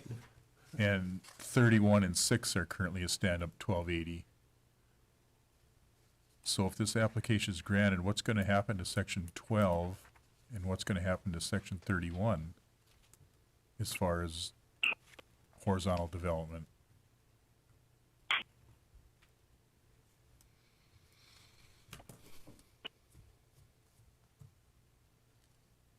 I mean, from a geologic standpoint, if we're successful with our Bakken Three Fork horizontal,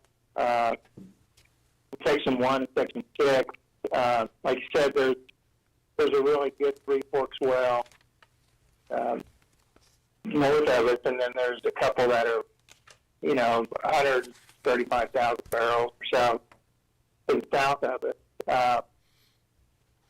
And then I think that it would be likely we could, drill additional laterals, or we could look at, extending the laterals from section 1 into section 12, because the wells that are drilled at 12 right now are some old, dry hole bird bear wells. That was Kenneth Daniel.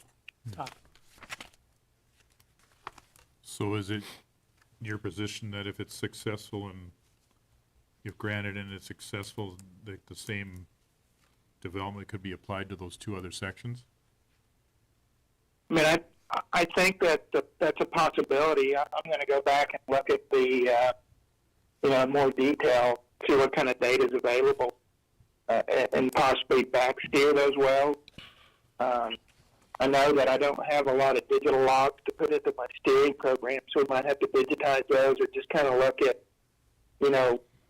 what interval were they in? Were they mostly shell? Were they mostly Three Forks? So I'll go back and look at that, and we'll devise a plan to drill our laterals. Okay, thank you. You're welcome. Andrew, when would this recompletion work be scheduled for? Probably 3 to 4 months out, once we get approval. And how long would you evaluate? I would say 6 months to a year.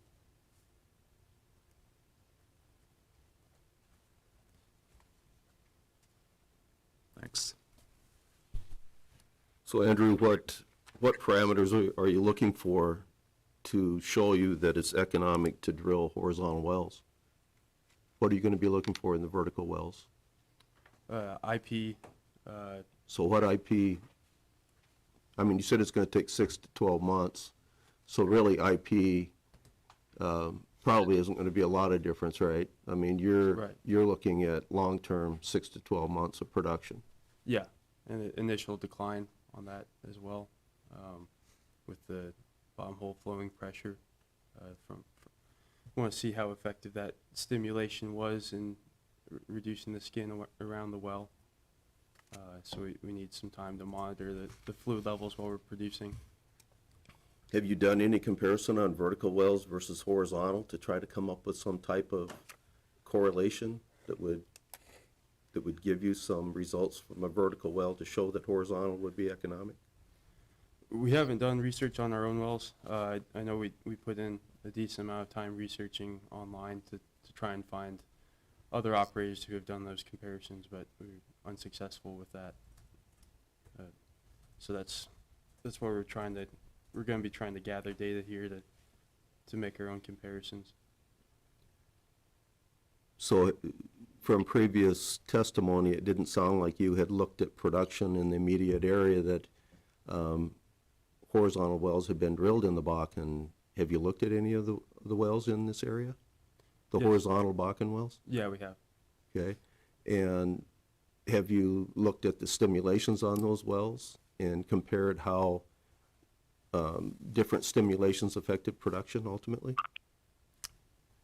We have looked at the different stimulations. A lot of the older Bakken wells were completed with an open hole and weren't fracked, and then the newer ones were fracked, but I don't have information from me right now to present as far as the performance based on those completions.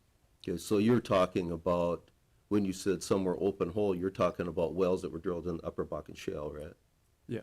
And isn't that a complete different play than horizontal drilling in the Middle Bakken or the Three Forks and the porosity, where you're trying to frack, stage frack these wells?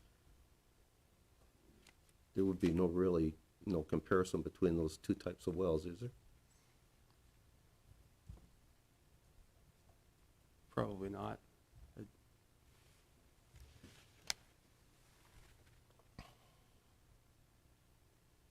I'm just confused why you wouldn't be looking at wells that are similar to the ones that you ultimately say you want to drill, which are horizontal wells in the Bakken. There are wells drilled by Continental, I believe Whiting, and NP Resources that are in this immediate area. And you could look and evaluate how those wells have performed to see if possibly you could drill an economic well on your acreage, but it doesn't sound like you've done that. We have looked into the stimulations on the wells surrounding,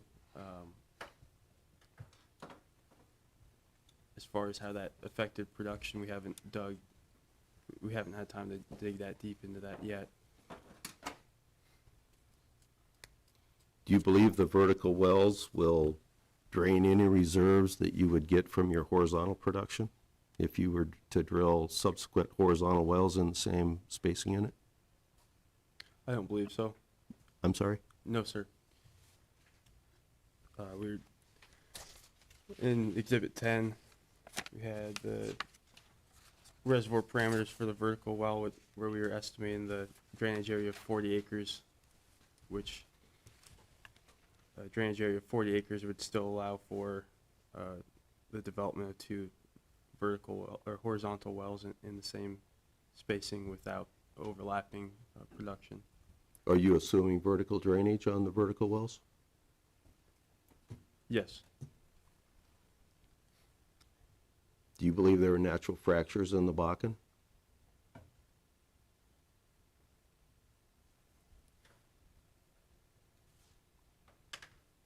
I think so.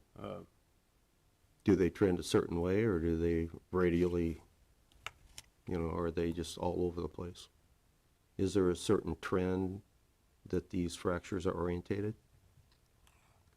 I'm not as familiar with that as our geologist may be. Mr. Daniel might be able to answer that question. To be honest, I haven't studied the fracture pattern.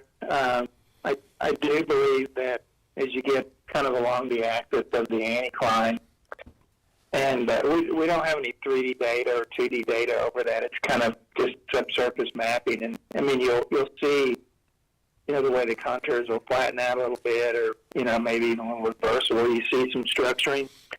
I do believe there's some more fractures along there. So, like I said, I'll go back and I'll look at the Three Forks well to the north. That's a pretty good producer.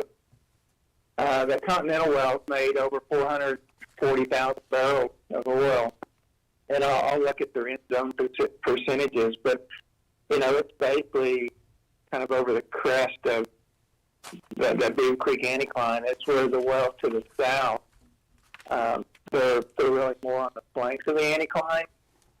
We'll look at it because the well that's in, I think you call it the Kelstrup or whatever, it's section 1324, it's 136,000 barrels roughly, whereas the well that's in 2029, you're looking at 159,000 barrels. It's a little bit closer to the axis of the anticline. So I think that, I think the timing, I think there is probably a little more induced fracturing around the kind of the crest of the anticline. But as far as doing a big regional study on fracture pattern and production, I have not done that.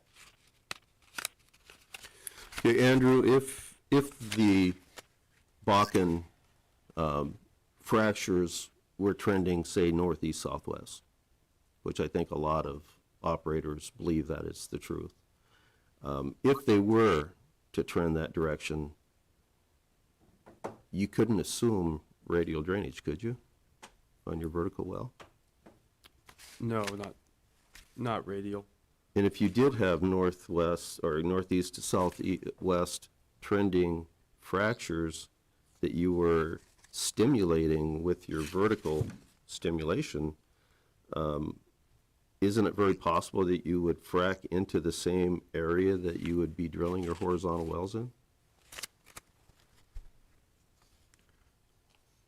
I think it's reasonable to deduct that, yeah.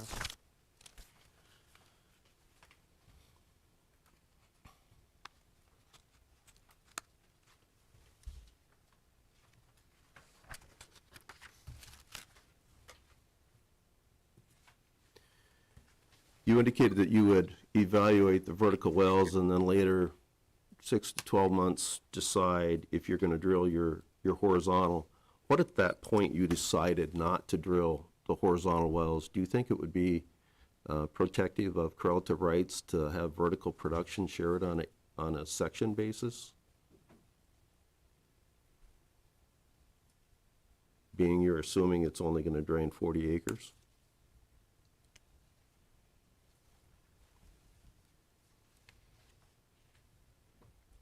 Mr. Hicks, one of the major concerns when we tried to space on a 160 and also a 320 was a concern that we would be draining oil off adjacent tracts. And this proposal is aimed to avoid violation of correlative rights on other lands by recompletion of the existing wellbore. Okay, I didn't ask you the question, though. I would like Andrew to answer. Okay.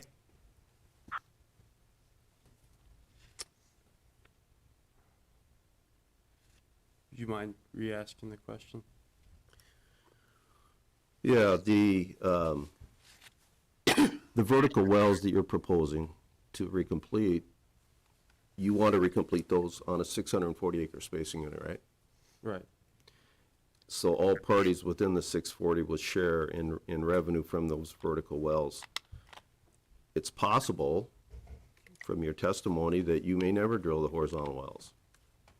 If you never drill the horizontal wells and you don't have horizontal wells drilled on a 640, how would this protect correlative rights to leave the vertical wells on 640-acre spacing when you're indicating that they're only going to drain approximately 40 acres?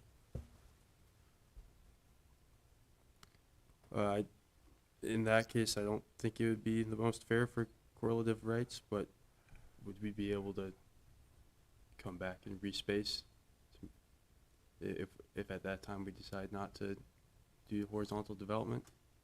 If you respace it, what would you suggest on production that's already been paid out for a year on a 640-acre unit? How do you recover that and pay the processors in the vertical?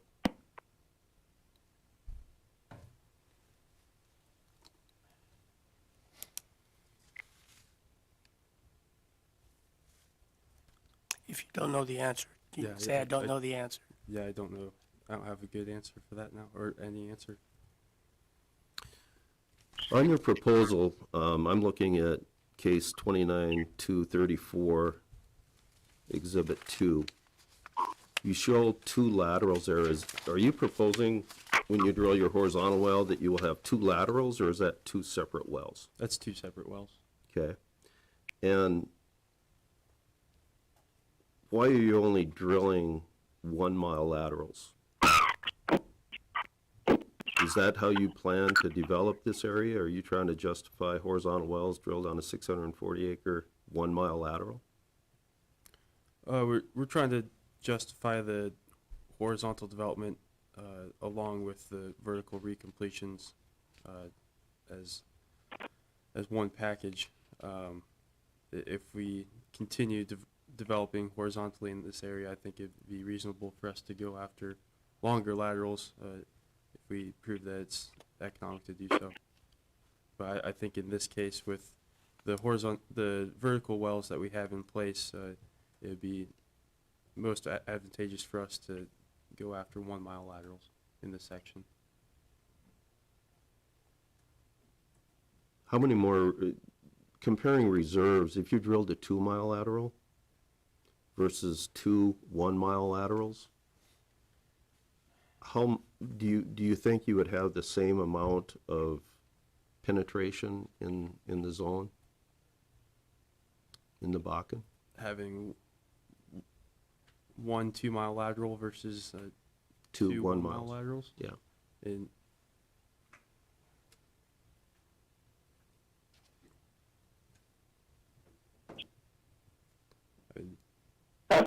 I mean, from a geologic standpoint, you would. Excuse me, probably Kenneth? This Yes. is Bruce Hicks. Right now, Andrew's under cross, so we need to have him answer the questions. Okay.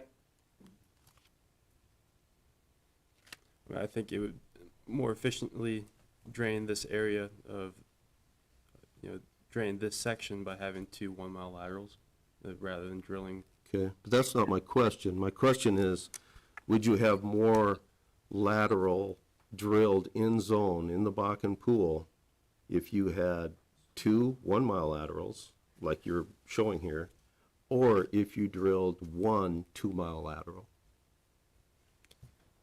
1 2 mile lateral, but there'd be increased operating complications with a 2 mile lateral versus a 1 mile lateral as far as bridging off and being able to clean out later in that well's life. Operating a 1 mile lateral will be easier for clean outs and maintaining production from the entire lateral.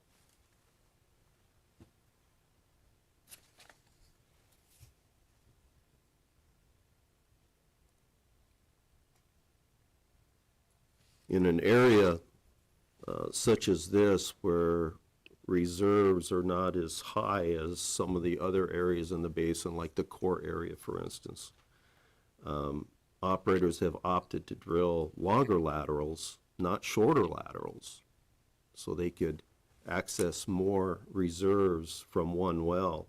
In your scenario here, you're proposing 2 separate wells that are going to have 2 separate vertical portions of those wells, and then you're going to build section and go laterally. Have you done the reserve calculations on a 1 mile lateral versus a 2 mile lateral to find out what the differences are as far as cost goes? And ultimately, my question would be the 1 mile lateral versus 2 1 mile. I mean, the 2 mile lateral versus the 2 1 mile laterals. Right. I haven't compared them for this case on what the additional cost would be versus reserves.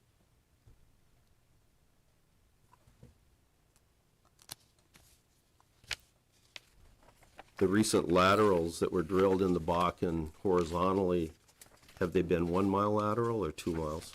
2 mile. And why do you think they're drilling 2 mile laterals versus the 1 mile?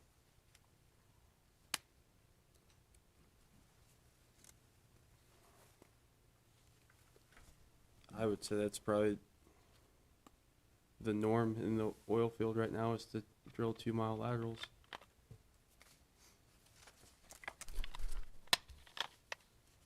What's the difference in this case versus the previous case that you are subsequently here going to dismiss that we already heard?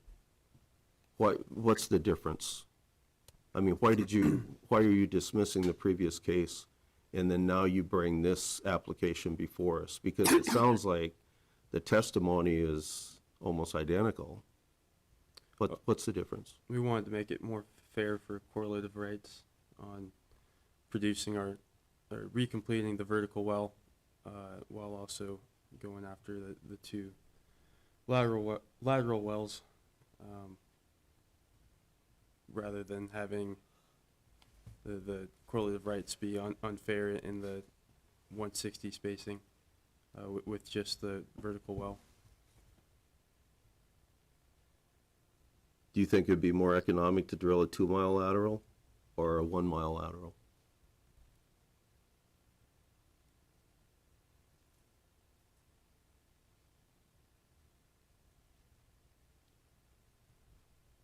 I'm not really sure. I haven't compared the 2-mile lateral to the 1-mile lateral economics. Why wouldn't you have done that if everybody's drilling 2-mile laterals and you ultimately plan to drill 2-mile laterals? I don't know why you wouldn't use your vertical well to evaluate how you're going to develop the area with 2-mile laterals.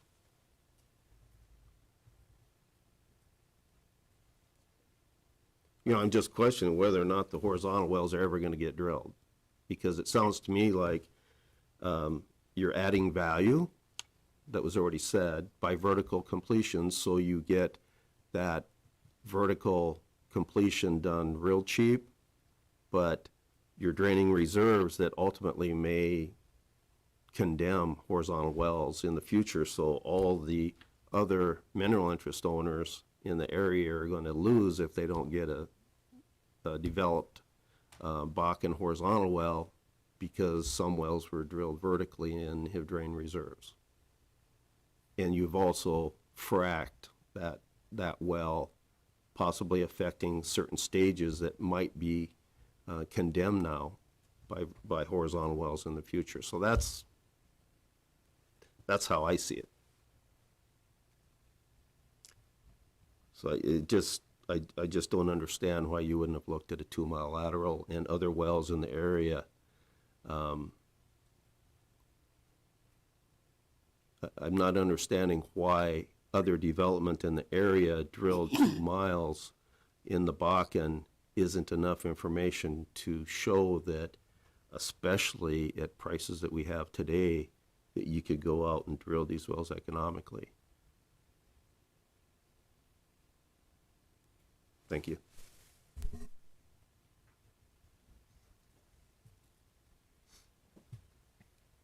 Are there any further questions from commission staff? Seeing none. There was a request for supplements earlier. Right. in- Can I do a follow-up question with Mr. Ernst? Yeah. Sure. From your experience as an engineer within Foundation, do you believe that there is a likelihood that horizontal wells will be developed in this area, and in particular these 2 sections, if the recompletions are not allowed? I don't think this would be our priority for horizontal development. We are planning to develop horizontally within the area and the wells and the acreage we own, but this is probably our B or C tier acreage for horizontal development. Okay. No further questions. Yeah, and supplemental exhibits, yes. And how long did you need the record to remain open for those? How long do you want the record open? 2 weeks, week, Yeah, 2 weeks should be good. 2 weeks? So what does that put us? Puts us in April somewhere. Is that April 6th? That works?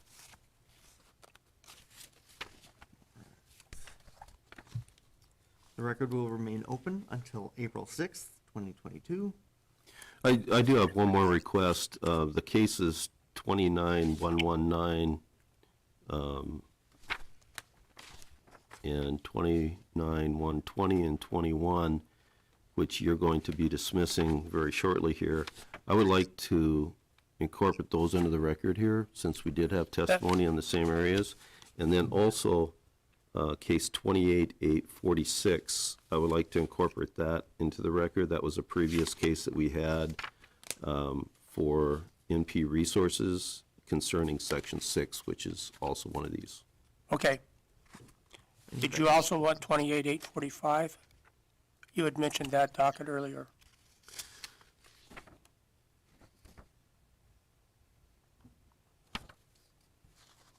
I believe that was a case that was previously heard that you're dismissing, and you're no longer asking for that one. Okay. It's probably already incorporated into the other case since we combined them all, so. Okay. My list of supplemental exhibits are an economic analysis of the well in 2536 and 143-103, an economic analysis of the well in 1320 and 24 and 142-102, as well as the well in 19 and 30 and 142-102. We need to resubmit Exhibit 8 with cement, Exhibit 8 and 29233 with cement shown, the perforation shown, and the plug between the Red River and the Bird Bear formations.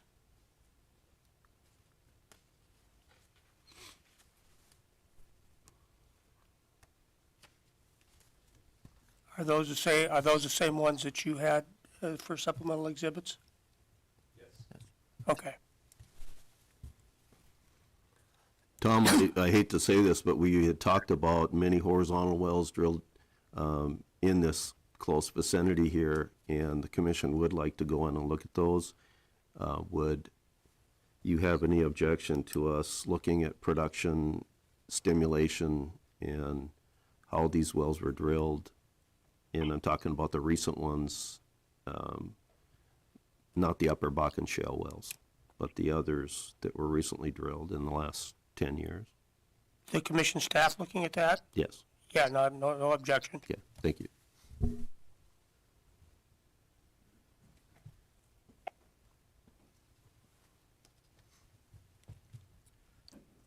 And was there anything further in this case? No, that concludes our case for both cases. And that will conclude the hearing for both cases, case number 29233 and case number 29234. Moving on, case number 29119, application of Foundation Energy Management LLC for an order amending the applicable orders for the bicentennial Bakken Pool to authorize the recompletion and production of one vertical well in a 160-acre spacing unit consisting of the southeast quarter of Section 28, Township 144 North, Range 103 West, Golden Valley County, North Dakota, and for such other relief as may be appropriate. This case is dismissed. Case number 29120, application of Foundation Energy Management LLC for an order amending the applicable orders for the Beaver Creek Bakken Pool to authorize the recompletion and production of one existing vertical well in a 160-acre spacing unit consisting of the southeast quarter of Section 1, Township 142 North, Range 103 West, Golden Valley County, North Dakota, and for such other relief as may be appropriate. This case is dismissed. And move on to case number 29121, application of Foundation Energy Management LLC for an order amending the applicable orders for the Beaver Creek Bakken Pool to authorize the recompletion and production of one existing vertical well in a 160-acre spacing unit consisting of the northwest quarter of Section 6, Township 142 North, Range 102 West, Billings County, North Dakota, for such other relief as may be appropriate. This case is dismissed. The time is 11:10 a.m. Why don't we take a 5-minute break, reconvene at 11:15.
We are back on the record. The time is 11:18 a.m. This is the hearing for case number 29235 in the matter of Mimir Energy LLC requesting that 31 Operating LLC be removed as operator of abandoned wells, Hedges 1R, file number 5814, Thomas Hedges 3, file number 7815, Hedges 6, file number 29235, Hedges 5R, file number 29236, Hedges 7H, file number 13737, Hedges Steinhaus 8H, file number 13857, Hedges Steinhaus 9H, file number 13880, Hedges Steinhaus 10H, file number 14489, Hedges Steinhaus 11H, file number 14650, Hedges Steinhaus 12H, file number 15060, Hedges Steinhaus 13H, file number 15061, Steinhaus 1, file number 7319, all located in Section 30, Township 162 North, Range 81 West, Bottineau County, ND, and that Mimir Energy LLC be replaced as operator thereof. Will all interested parties please come forward? Thank you, Mr. Examiner. Ben Kipe, Pierce Durrick Law Firm, P.O. Box 400, Bismarck, North Dakota, 58502. Appearing in this matter on behalf of Mimir Energy, I'll have 3 witnesses to testify today. Shane May on operations, Tim Greenheck will offer land testimony, and our economics witness will be Brian Ballantyne. I'd like to call our first witness, Shane May, on operations, please. All right. Mr. May, can you hear me? Yes, I can. You solemnly swear or affirm under the penalties of perjury that the testimony you're about to give in this matter will be true and correct to the best of your knowledge and belief? Yep. Shane, can you please state your name and spell your name for the record? Shane May, SHANEMAY. And who's your current employer, Shane? I'm self-employed under May Enterprises. Okay, do you have an address for that company? Contract pumping. P.O. Box 33, Mulhall, North Dakota, 58761. And what is your occupation? Contract pumper, production manager, and I do a little roustabout work. Okay, and have you testified before the commission previously? No, I have not. All right, can you provide some background, education, and experience for the commission, please? I've been in the oil field for over 25 years. I've done roustabout work. I've worked in the supply stores, been a mechanic on the service rig, and some pumping.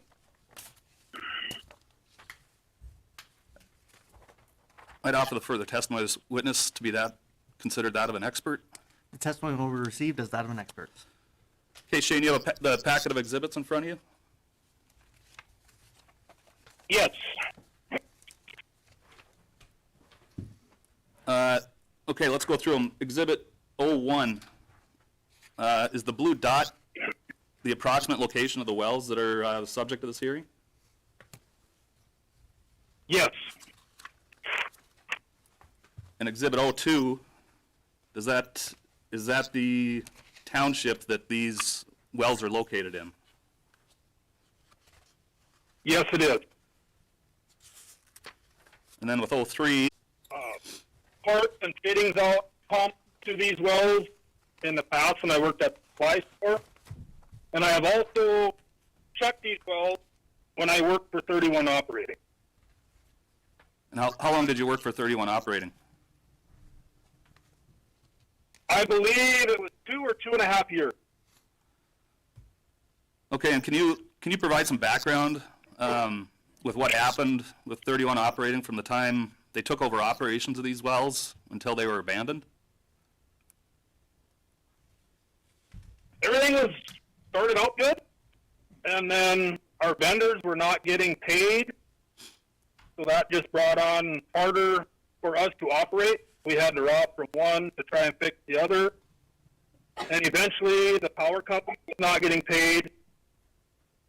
They ended up pulling the meters, and we could not produce the wells anymore. Okay. Can you provide for the panels the description of the equipment that's at these well sites, what all is on location, and the status of that equipment? As I know, all the pumping units are in good shape. Flow lines, I do believe, are in good shape. Treaters, they should be taken apart, cleaned out, and inspected. I know the water tank can be used right now, but they should be replaced soon. The oil tank, the Steinhaus tank battery are in fair shape.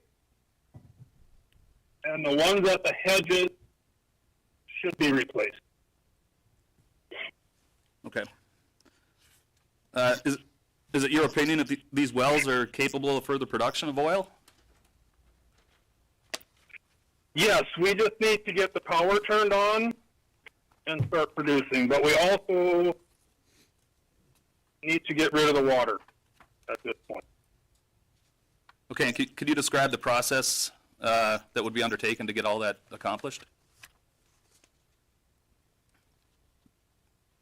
We would have to get a different disposal well.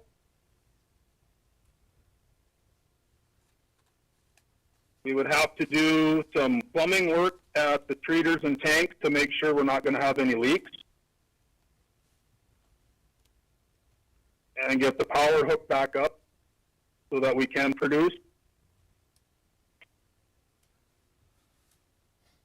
And do you have a timeline to get these wells up and running again and producing? I would say 2 to 4 months with the disposal project, and that kind of depends on availability of parts and equipment that we would need.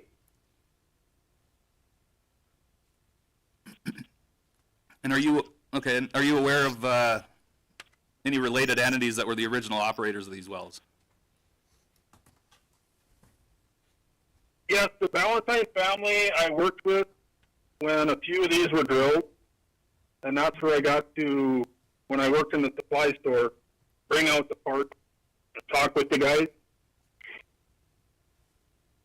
I've known these wells for close to 20 years. Okay, and Memer, is it your understanding that Memer wants to have the operatorship transferred to it since 31 Operating abandoned the wells and left substantial oil in place that can still be recovered? Yes. I have no further questions for this witness and offer the exhibits. The exhibits are admitted. Are there any questions from commission staff?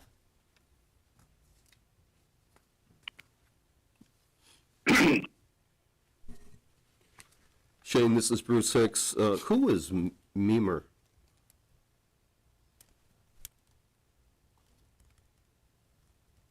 That would be Brian's dad's company. I didn't hear that. Brian who? Brian Valentine. Oh, okay. And this is it a non-operating company that he has set up recently, or what? That I do not know. Okay, I guess Brian's going to testify, correct? Yeah, I think he'll Thank speak you. to all that.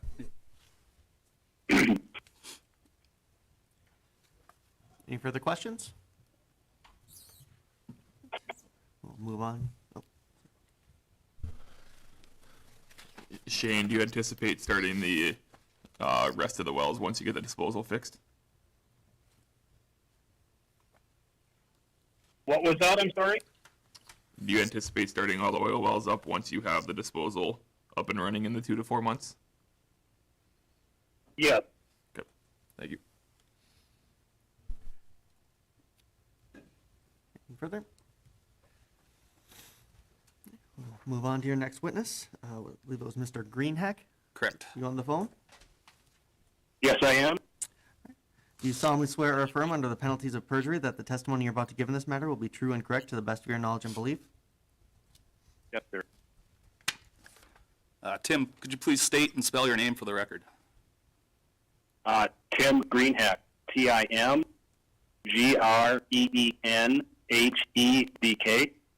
And who is your employer, and could you give an address for that? Okay, I'm a self-employed contract landman. My company is Vinicor. That's V as in Victor, Phi, NNIECORP,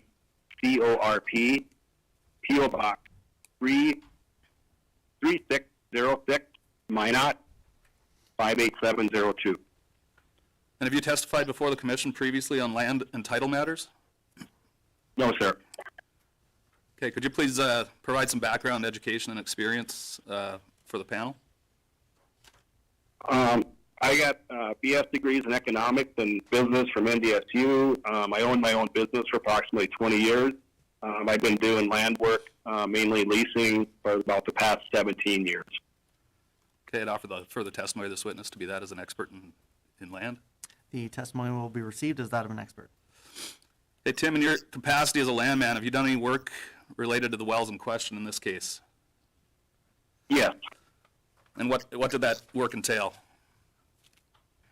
Well, the prior leases expired due to non-production from 31 operating, abandoning the wells, so I was tasked with updating the title and releasing the mineral owners. And how many acres are there in this spacing unit? 206, or in the spacing unit, there was 318.36. Okay, and how many mineral owners do you know? Well, I leased 33. I'm guessing there's maybe 10 to 12 that are unleased. Okay, and can you testify then to what percentage of the leasehold in that south half was leased by you? I leased 263.04 total acres, which is 82.6% leased. Okay, do you have some exhibits in front of you? Yes, I do. Okay, let's go through them. Can you go give us a description and explanation of what Exhibit L1 is, please? Okay, this just lists the mineral owners that I have leased and the number of net mineral acres they each own. And it shows the total number of acres leased, total number of acres in the spacing unit, and also it shows the number of acres that were unleased and to why they are not leased. Okay. And the last section there, the color-coded, there's blue, green, purple. Those are the unleased acres, correct? Yes, sir. Okay. On to Exhibit L2. Could you tell us what that exhibit is, please? Well, when I took the leases, I took them into my company, Vinicor. So this is the assignment of leases out of Vinicor into the 5 entities listed on the front of the assignment in the fractional interest listed there. The exhibit then has all the leases that I leased, I guess. Yeah. So those are the 33 leases that you secured and then assigned to these 5 entities as assignees? That's correct. Okay, thank you. No further questions for this witness, and I offer the land exhibits. Exhibits are admitted. Are there any questions from commission staff?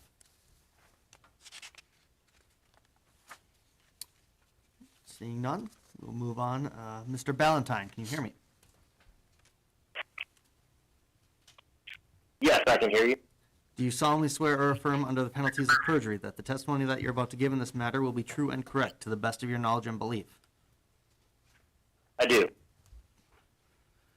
Brian, please state and spell your name for the record. My name is Brian Ballantyne. It's spelled B-R-I-A-N. Ballantyne, B as in boy, A-L-L-A-N-T-Y-N-E. And what is your occupation? I am president of Great American Royalties, a vice president of Ballantyne Oil and Gas, and a manager for Memer Energy and Lapis Minerals. Okay, and what Oh, and also vice president of Verde Oil Company. Sorry. Okay. And what would you describe the work of Memer Energy as?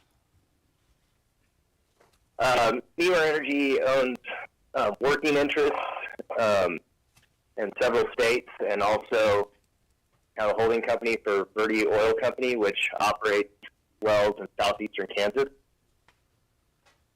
Okay. So as manager or president or vice president of any of these companies, have you testified before the commission previously? No, I have not. Okay, then please provide a summary of your education and professional background and experience. I graduated with a BBA from the University of Texas, and then went to work for Verde Oil Company and as on a pulling unit and then after that I was a landman in South Texas and began working as a manager in my current roles, and also 2 years ago took over as president of Great American Royalties. Okay, and in your role at those companies, you have substantial knowledge of the economics and operations of the wells and that you're involved with? Yes. Yeah, for the further testimony of this witness is that of an expert in the area of the economics and profitability of operating oil and gas wells. The testimony will be received as that of an expert. Okay, Brian, if you could, please provide some background information on your company, Memer Energy, and the other related Valentine entities that have operated these wells over the past several decades. Yes, so Memer and its associated entities that previously mentioned operate oil wells in southeastern Kansas and then Montague County, North Dakota, and we own mineral road and working interest and over 1,000 wells in North Dakota, Texas, Mississippi, Oklahoma, Montana, Wyoming, and also Canada. And in Kansas through Verde, we operate as a tertiary recovery well field, and we employ methods such as water floods, CO2, and polymer floods to extend the life of fields abandoned by the previous operator, and extend the life of some of the oldest wells west of Mississippi. And also in Montague County, the Valentine family has been involved in the oil and gas in North Dakota since the 1950s, and for generations we've had working interest and various interests in Montague County. And my grandfather and great uncles helped develop the Wayne field, and they participated in the drilling of the first well in the Wayne field, which was the Oscar Fossum 1R, drilled by the Carter Oil Company in 1957. And the Valentine family owns working interest and mineral interest in the majority of the wells in the Wayne field. And as for the wells in question, my grandfather, Melvin Valentine, drilled the Hedges 1R in 1975 through Great American Exploration. And the Valentine family still owns working interest in all these wells, and the majority of these wells. And all the current leasehold owners that were listed in Exhibit L2 have a significant working interest in the subject wells. And and in January 2021, I was appointed president of Great American Royalties, and that's Great American Royalties, an operator with an extensive history in Montague County, and we currently operate 14 wells in the Sherman, Holtz Coulee, and Wayne fields, which all reside in Montague County. And the leasehold owners that were listed on Exhibit L2 are working on an agreement to possibly make Great American a contract operator in the future. Okay, and in preparation for the hearing, did you create some exhibits that you'd like to go through today? Yes. So the first exhibit would be E1, which is our kind of a spreadsheet of cash flow, and it shows the recent average barrel oils per day and barrel waters per day for the wells in question, and also the monthly expenses that number is more outlined in Exhibit E2, and then our incurred and estimated capital costs to get the wells back up and running, and also has commodity price and shows the monthly revenue, the daily average revenue, and monthly revenue, and disposal fees, which were taken, are accounted for by our disposal costs and another saltwater disposal well that we operate, and and then those numbers were multiplied by the current NRI of all the leasehold and working interest owners in the wells in question.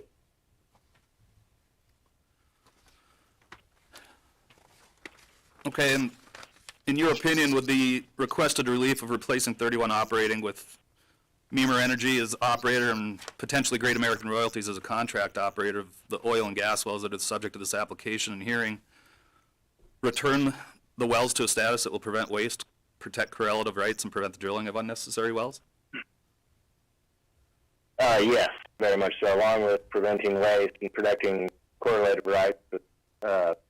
That prevent unneeded plugging and transferring the wells to Memer as a prudent operator would benefit the mineral owners, the state and county through tax revenue, and then also local service and utility companies and as well as other interested parties that were harmed by 31 neglect and abandonment. Okay, I have no further questions, Mr. Examiner, and I'd offer the economics exhibits. The exhibits are admitted. Are there any questions from commission staff?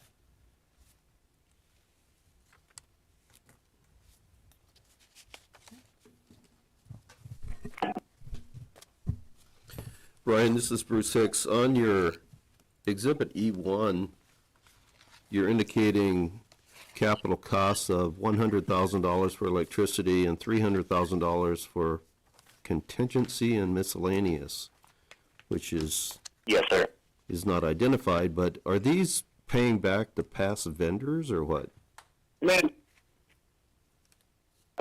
When I had spoken to the electricity company back in August, they had indicated that we needed to pay a portion of 31 outstanding bills, and so they did mention, and it was at that point it had gotten to $86,000, and we had negotiated or said that there was room for negotiation and that we would not owe that much, but I just put that number in there to be on the safe side as $100,000, but I'm not expecting it to be that much.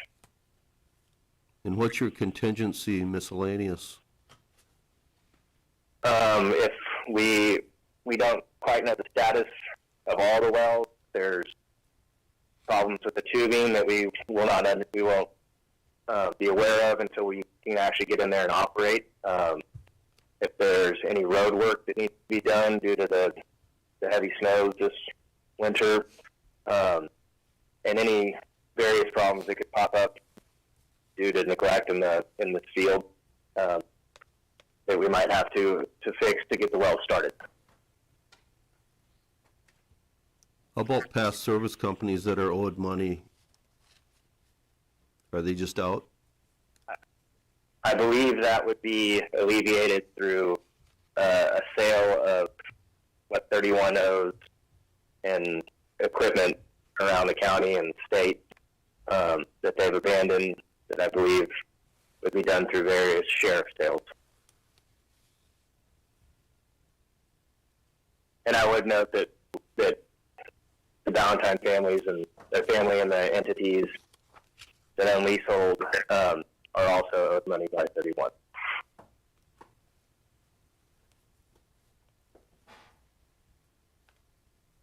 Have some of the equipment been removed and sold at sheriff's sales already on these properties? I'm not aware of all 31's properties, but not in no equipment that I'm aware of in these particular wells. The Valentine family owns the majority of the working interest and the majority of the equipment in these wells.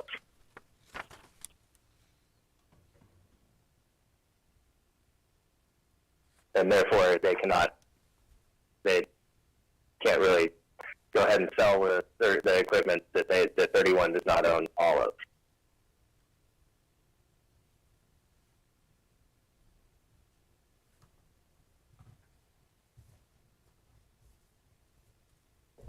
So you believe that in 1 year, you'd recoup the costs to return these wells to production? I believe so, and I cross my fingers and hope that commodity prices stay high, but that's very much dependent on that also. But if we can continue the way we've been, I believe we can recoup the cost of turning the wells back on and getting them back to production. Does MEMR, they're not operating any wells in North Dakota, are they? No, sir, it just owns working interest. Okay. I should note that we did have case 29038 on the docket. It was on November 17th of last year, and that was for the confiscation of numerous wells of 31 operating, including all the wells I believe that you have requested. In that case, we have continued it indefinitely, so just thought I would put that out so you're aware of that. Yes, sir. I was aware of that, and I was aware that it was continued indefinitely. I know 31 has left quite a mess that needs to be handled, and we're happy to help the commission handle it in any way we can, and this is one way we believe that we can. So one thing you didn't do on Exhibit E1 is you didn't include plugging and reclamation costs. Have you estimated what it's going to cost to plug and reclaim these locations? No, sir.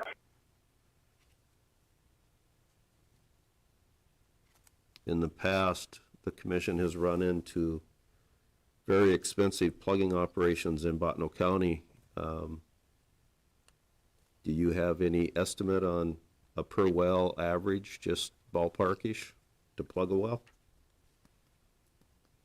The companies I've spoken to said it has varied quite a bit in Bottineau County, depending on when the well was drilled, but it could be between 75 and they said some cases 150,000, and these but we do not expect to plug any wells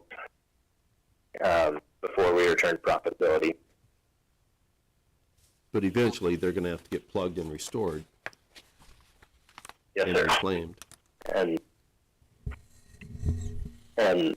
we will set aside a fund to make sure that we're capable of doing so, and all leasehold owners and working interest owners are aware of those costs and costs associated with plugging a well. And under bonds, you're estimating $200,000. Is that the cost to obtain single well bonds on all these wells? Or what is that cost, the $200,000 you have? That was based on the bond that I read from when Petro Harvester sold all of their wells to 31. That was the bond they paid for. That was half of the bond they paid for all of those wells, and this is much less than half of the wells that 31 purchased from Petro Harvester.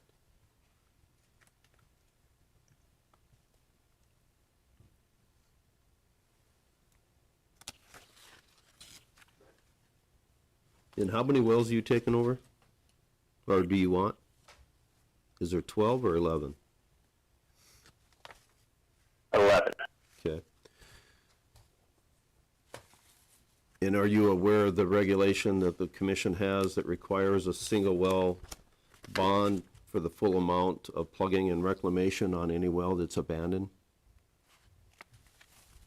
Yes, sir, I'm aware. Okay, and are you aware that I believe all 11 of these are in abandonment status. I thought one was active, but I know that the majority of them are. Okay, thank you.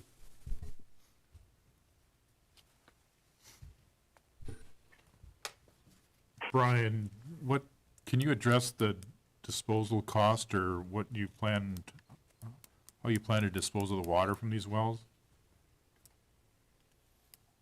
We have multiple options. One is to work with the landowner to the south, the Evenson well, which was where the water was being disposed of previously, or we also operate a saltwater disposal well to the southwest of these wells, the Amanda Peterson saltwater disposal well, and in the Sherman field, and also ideally we'd like to, and have been in talks with the service company to possibly drill out one of the wells or plug it back into and convert it into a saltwater disposal well that's on the property. So is that one of these 11 wells listed? Yes. Which one would that be? The Thomas Hedges 3. Oh wait, that's not what's on here. I don't see that well on the list. Oh. I believe it's file number 7815. I'm sorry, it's not on the monthly average. I added it in the saltwater conversion and setup. And what was that file number? 7815. Okay, thank you. You.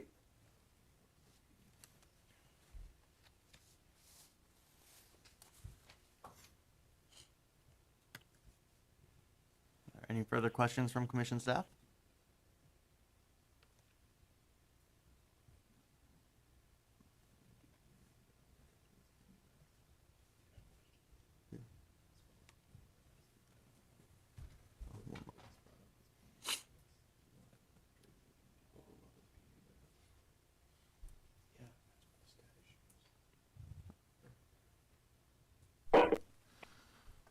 Brian, are you aware that the Thomas Hedges 3 was plugged and abandoned by the NDIC? Yes. Okay, and that's the well you're proposing, or the location that you're proposing to take over for a disposal well?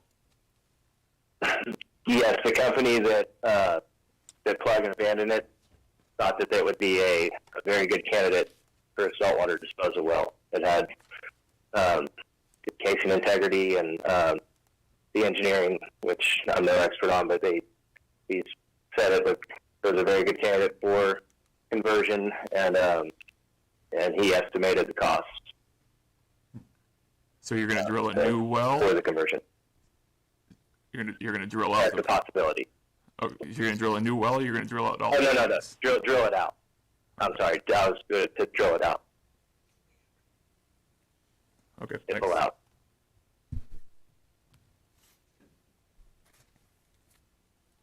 Anything further from staff? Seeing none? Anything further? Nothing further. Thank you. And that will conclude the hearing for case number 29235. And that concludes our regular docket.